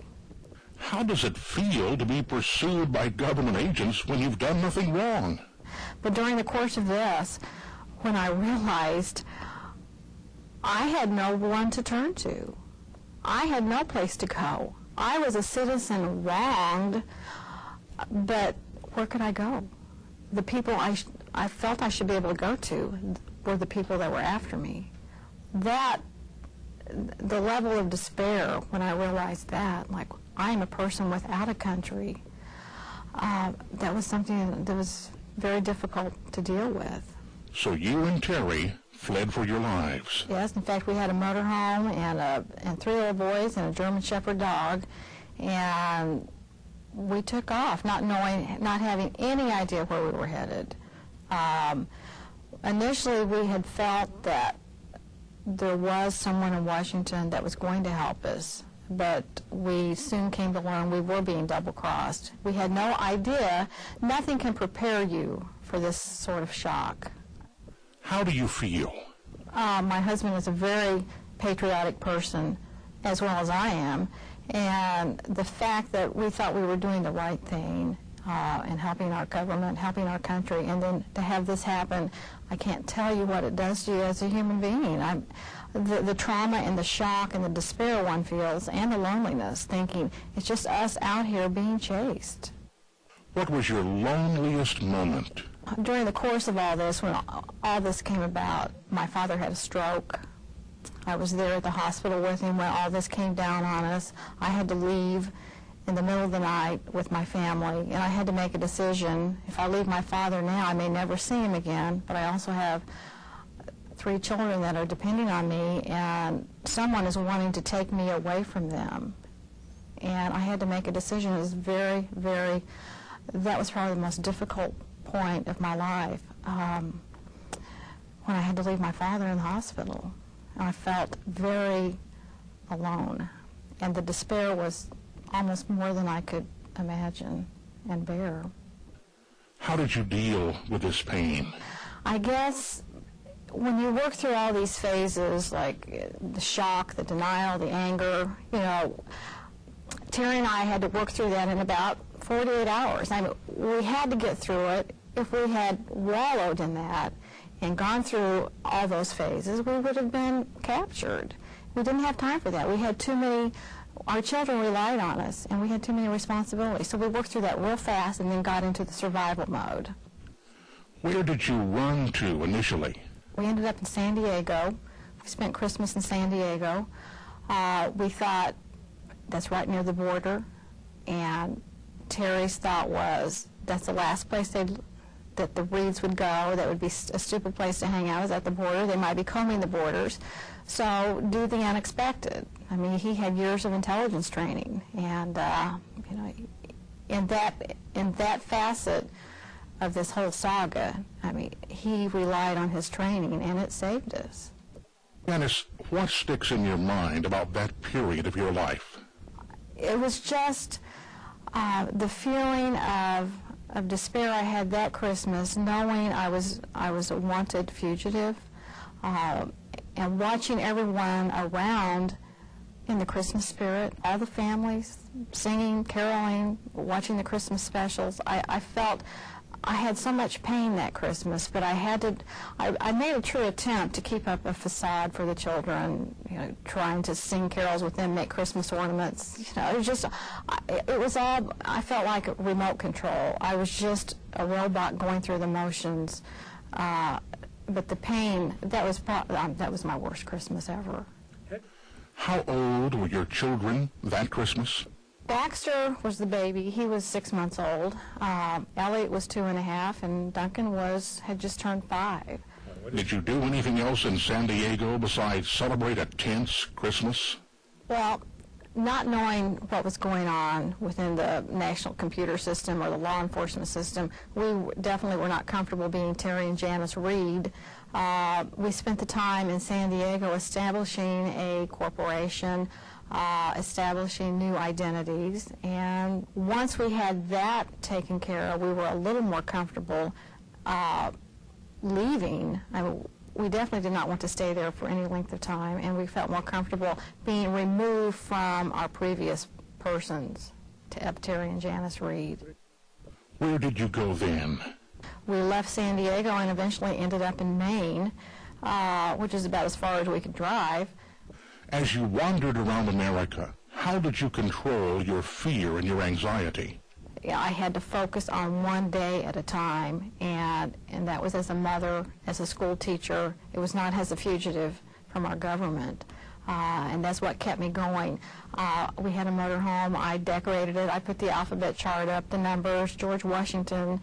We had a little school session going every day, and we had some great geography lessons. I mean, he went to most of the national parks. We saw Old Faithful, we saw Niagara Falls, and the children are standing in front of all these national monuments. We've got all kinds of photos that year. And these government agents who were tampering in law enforcement computers, how did they portray you? What kind of lies did these renegade agents insert into the computers?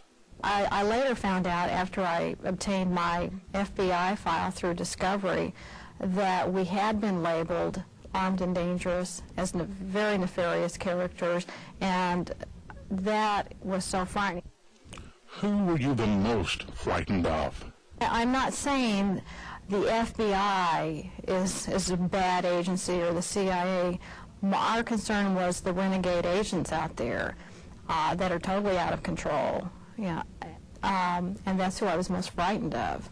And the power they can wield, they are legitimate agents, and the power they have to alter your profile in NCIC. I had done nothing other than being married to Terry Reed. What was Terry doing throughout all of this? He's a very calculating person. He had his manual for flight instruction and how to deal with stress under pressure, and he would want me to read all these manuals, and I'd go, no, that's not the way I operate. You know, I mean, he can sit there, remove himself from the situation, and know how you should react. I'm more emotional. I can't sit there and read how to deal with stress and just incorporate that. That's obviously much easier said than done. I got a lot of strength from him, as well as he got a lot of strength from me. He knew I was there to take care of the children. That facet of his life was being cared for by me. I knew he was there to get us out of this mess. I had to have this belief that with his training and his background and knowledge that he would somehow get us out. He monitored that phase. I took care of the nurturing, the maternal, the family. And he relied on me for that. We needed each other. Janice, what if you got separated or one of you was arrested? Had Terry covered that contingency? We had a plan. Terry always had plan A, B, and C in envelopes, in code talk, and I had to have those memorized, but we knew where we were going to rendezvous or what each plan was. Now, how long did this last? How long were you on the run? Over 6 months we were on the run. After that length of time, you just start to question, what are we doing? We obviously had evaded them. Terry did a very good job keeping us out of harm's way. It got to the point, though, we did feel very threatened. I've been asked before, what were you prepared to do? When I felt as a mother threatened, I would have been prepared to do anything. In fact, I got to the point, I did get a Smith & Wesson .38 caliber featherweight, and I carried it in our diaper bag. It was with me at all times, because I never knew if someone was going to come barging in the door. That could happen. If they had located us, if they had put a monitor on us, they could have found us easily, barged in our door in the middle of the night and trying to take us away. I was prepared to shoot. Being responsible for 3 little boys, I felt very capable of doing what I needed to do. How did you feel the day you stopped running? I think we were just so worn out. I guess we still had this hope, and Terry had enough contact thinking someone might be able to take care of this up the line. I mean, we wanted to think that. We were told that was going on. We just didn't know. But you just get to the point, you can't do this forever. We're not being fair to our children, our families, ourselves, going through this trauma. Then what transpired? 2.5 years in the criminal justice system, and that, I can tell you, is no fun. Our troubles were just beginning. What do you believe led to your charges? There was never any evidence on my part that I should ever have been indicted. In fact, I sat in the federal court one day, and the judge pointed to me and goes, well, I can't figure out why she's here. And none of us could, other than the fact I had a marriage license and I'd married Terry Reed, and that's why I was there. I was used as a pawn to get back at Terry. I was approached on numerous occasions saying, hey, you tell us everything you know, you tell us everything about your husband and we'll let you go. Well, first of all, I had nothing to say, and second of all, I wouldn't do that. I mean, I can't be used as a pawn. I was offended that they were trying to use me for that and putting me through the pain of the indictment process. We were both up for 20 years. I mean, living with that every day and dragging on for 2.5 years, I mean, it's amazing we survived. Why was Terry charged? He was set up. The problem with Terry was in some of these activities, covert activities, there's often people from the criminal world that get involved. CIA, FBI, they like to use drug smugglers or former criminals or pilots that have a record because, you know, they're compromised. Terry had no record. I mean, he had a squeaky clean background, so you know, they needed something to set him up with, which is what happened. Was it a nightmare being in the criminal justice system?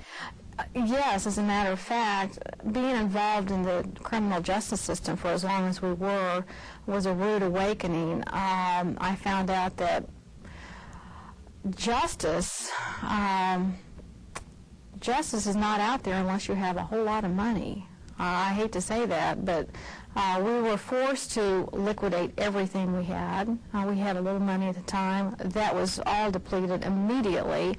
We were forced to get 2 different attorneys, which, because of conflict, they tried to turn me against him.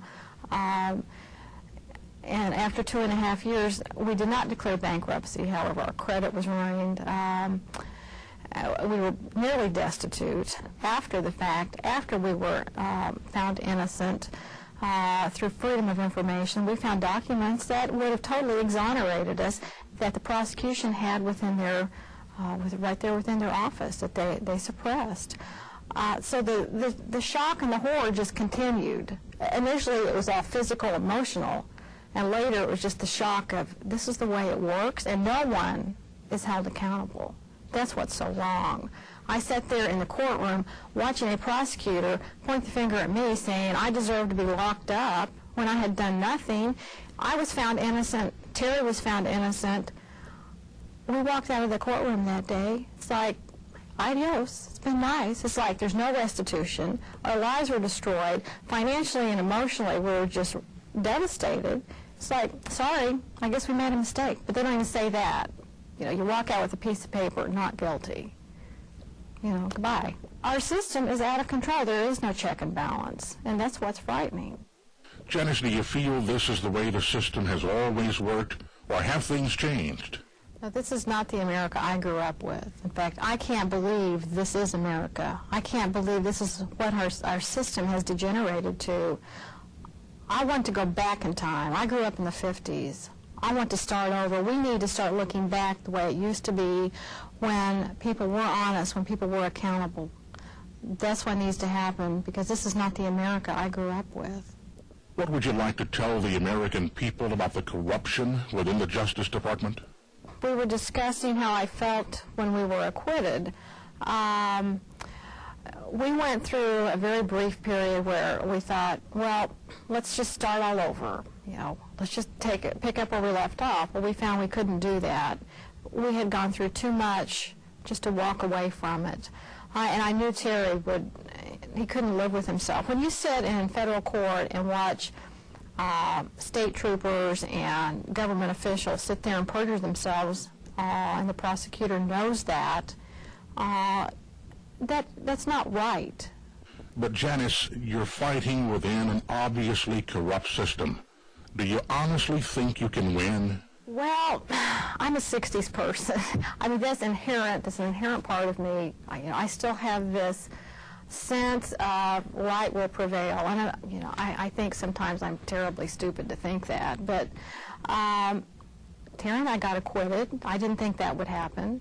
I'm committed. I do have this belief that we can make a difference.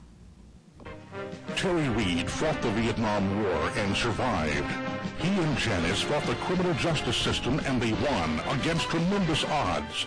They are now fighting Time magazine and will surely prevail.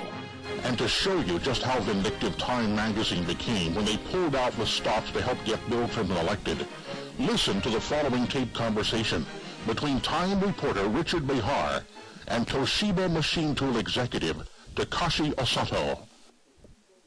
Can I ask you something? Yeah. Terry says that he did some intelligence work. Yes. For the FBI. What, FBI? The FBI. When he was working with Toshiba. What? Yeah. I don't know what he is. He was working for the FBI. You know the FBI? Yeah. Trying to find out how machinery is going from Japan to America. But he was working as an agent.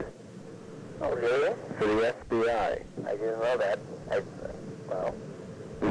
have no knowledge about that. In that conversation, Behar irresponsibly and for no apparent reason blew Terry Reed's cover as a spy. Up until that point, the Japanese machine tool community knew nothing about Terry's undercover work with the U.S. government. Terry is now a marked man and considered a traitor by the Japanese. As Terry said earlier, desperate people can be very dangerous when cornered, especially wealthy and influential desperate people. Betsy Wright, Bill Clinton's personal friend and chief of staff for all the years he was governor, is now in Washington as one of the most influential and expensive lobbyists, exploiting and selling her relationship with the Clintons. Wright is attacking the credibility of both Terry and his book in such a below-the-belt manner that it's difficult to defend oneself. From the following comments, it's clear to see the Clintons and their machine have some tricks up their sleeves. The book is so false as to be laughable. I mean, this man's fantasy level probably qualifies him for some kind of institutionalization. I pass mentally ill people on the streets and wonder if it's Terry Reid. This is pathetic, this person. Terry Reid and his wife, Janice, have been fighting a long, lonely battle for over 4 years, attempting to not only bring these men to justice, but to also unearth the Mena Contra connection. They're convinced that the American public has a right to the truth. They feel they are defending the Constitution of the United States of America, and that this country should never resort to drug trafficking to finance secret foreign policy. Their crusade could shed some much-needed light on a government out of control, to the extent that the Central Intelligence Agency is compromising the office of the President. The allegations there are of the most serious nature, involving allegations of high crimes in high places in Washington. They involve allegations that a C-123, C-130 operation, contract operation, was operating out of Mena Airport, transporting guns to Central America and returning drugs to Arkansas, and laundering money in Arkansas from the sale of those drugs. Beyond that, one has to wonder if the executive branch has devoured the judicial branch.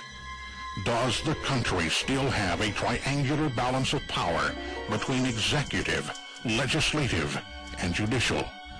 The Reid case has the potential to expose political prisoners rotting behind bars simply because they have become liabilities to corrupt politicians. It's shocking to believe that this great nation has resorted to gulags. Come now and meet the nucleus of the legal team the Reids have assembled.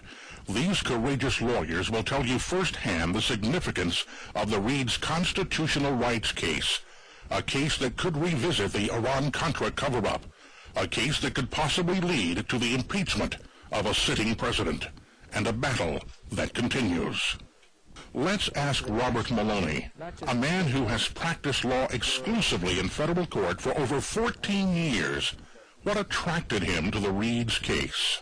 One of the things I discovered during the 2-year period I've been representing Terry and Jan was that it was much more than a run-of-the-mill civil rights case. It's about corruption at the deepest levels of government. In 1986, when a C-123 transport plane under maintenance and ownership of the CIA was shot down over Nicaragua, people thought it was unbelievable that the CIA was running a covert operation in violation of the express wishes of the American public, as contained in the Bowman Amendments. That was unbelievable. But we've learned since then that it was just as true. People may find it unbelievable that certain elements of our own government are trafficking in narcotics, maybe for personal gain, maybe thinking that the ends justify the means, that what they're doing, dealing in drugs or using drugs to support their efforts, and in this case the Contra effort, was somehow legitimate. Terry Reid felt the Contra effort was legitimate when he found out that people in the same operation he was working in were dealing in drugs, made a moral choice and a courageous one, and as a result he left it and was persecuted for it.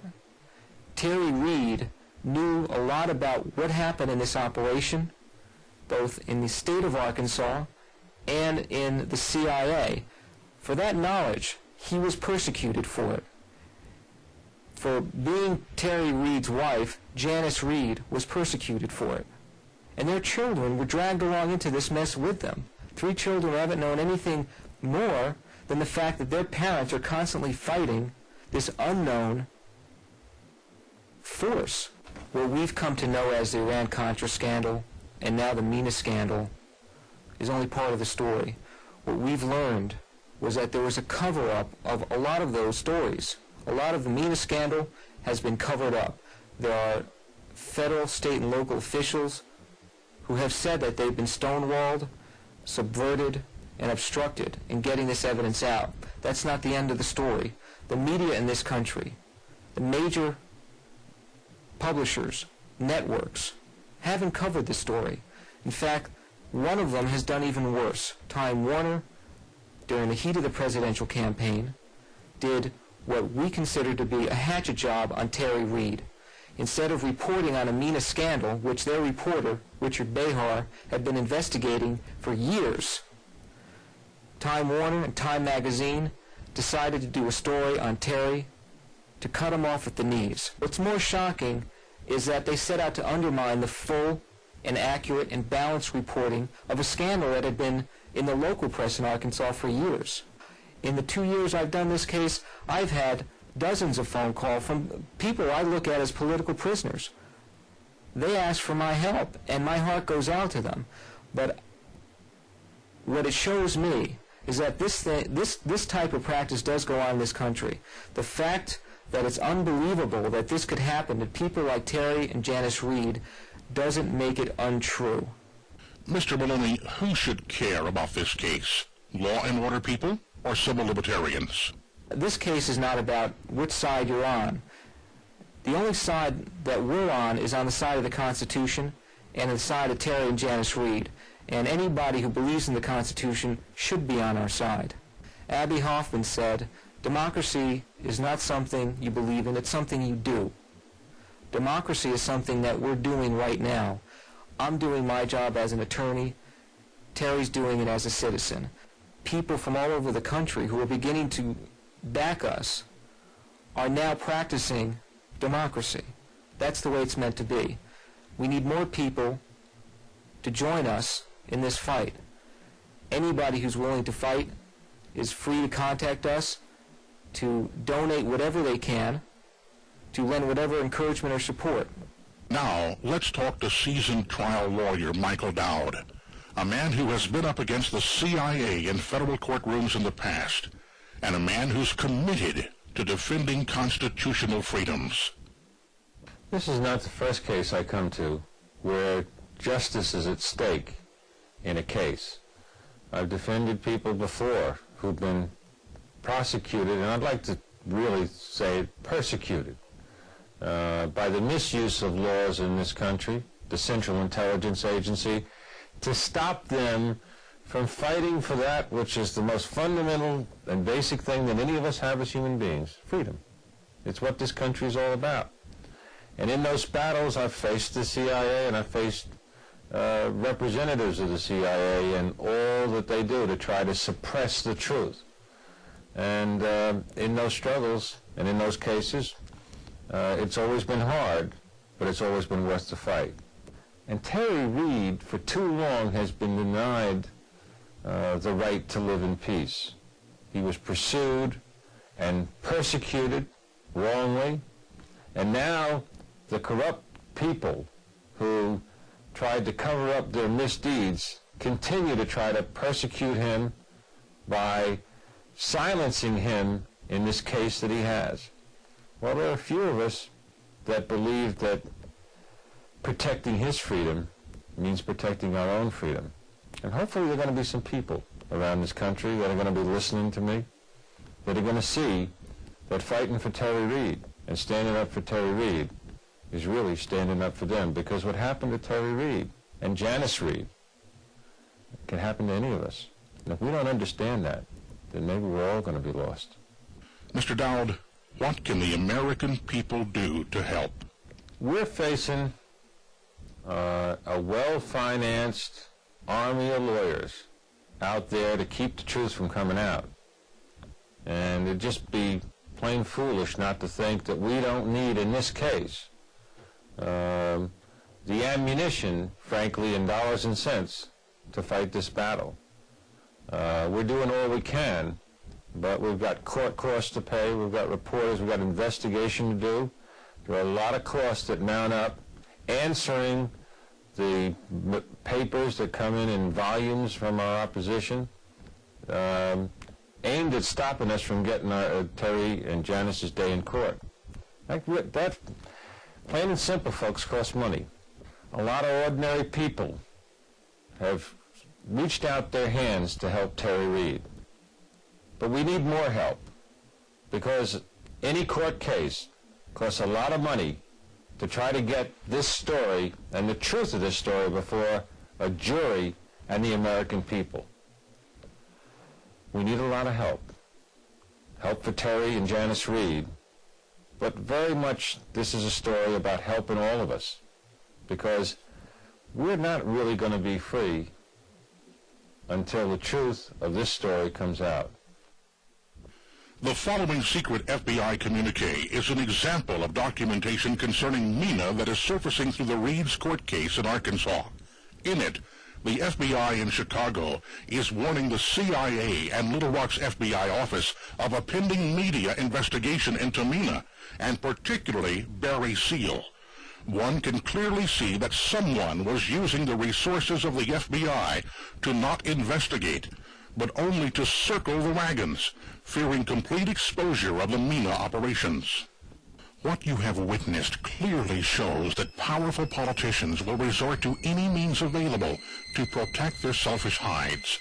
They will destroy the lives of anyone considered a liability when their dirty little secrets are exposed and their political future is at stake. The lives of loyal and patriotic citizens are merely disposable if their demise somehow helps to bury a scandal of the magnitude of the Nicaraguan Contras affair. Commanders-in-chief, such as Ronald Reagan, George Bush, and now Bill Clinton, who have taken oaths to lead and protect this great nation will, with no notice, turn and devour those they are leading if the situation suits them. Adler Berryman Seal was assassinated in order to assure what he had stored in his brain was never made available in a court of law. Eugene Hassenfuss was abandoned and smothered with lies when he became a living link to failed foreign policy being run out of the back door of the National Security Council. Professional law enforcement officers such as Bill Duncan were discarded and ridiculed when they refused to turn a blind eye to the subversion of the judicial system. Terry Reed and his family were stalked and hunted like animals simply because they possessed information damaging to the ruling oligarchy. The criminal justice system in this country is being used as a weapon of political retribution. Terry and Janice Reed experienced this firsthand, but they fought back, and against all odds, they prevailed. They escaped the label of felon, a label used to destroy one's credibility when one becomes an extreme liability, such as Terry. Now, through the federal court system, the Reeds are continuing their fight. There, within the mahogany-paneled walls of a federal courtroom in Little Rock, Arkansas, they are trying to not only correct the wrongs levied upon them by selfish and faceless bureaucrats, but to protect the Constitution of the United States of America as well. The Reeds and their lawyers hope to leave behind a legacy of case law defining the punishment for those who attempt to discard, abandon, and destroy those who attempt to serve this country well. But the Reeds are learning another ugly lesson. Our system of justice hinges on only one thing: money, not fairness nor truth. As the prominent trial lawyer Jerry Spence wrote, quoting Mr. Spence, although the government still gives lip service to the jury system and to our constitutional rights, trials have largely become public trappings to reinforce the myth that in America we are still free, end quote. There is nothing free about trying to right the wrongs brought about as the result of a manufactured crime and the resultant wrongful indictment. This is a capitalist society, and without money, there is no justice. Cases like the Reeds scream to be heard. Sometimes they simply wither and die if not properly funded. As Spence also wrote, again quoting Mr. Spence, the small but important case, the new or novel case, the case of principle with little damage, the just but difficult case requiring the investment of large sums of money for witnesses and research, are all cases likely to be lost for want of a lawyer, leaving multitudes of just cases never to see the inside of a courtroom, end quote. Victory over drugs is our cause. No, they didn't tell me anything about it. They didn't say anything to me about it.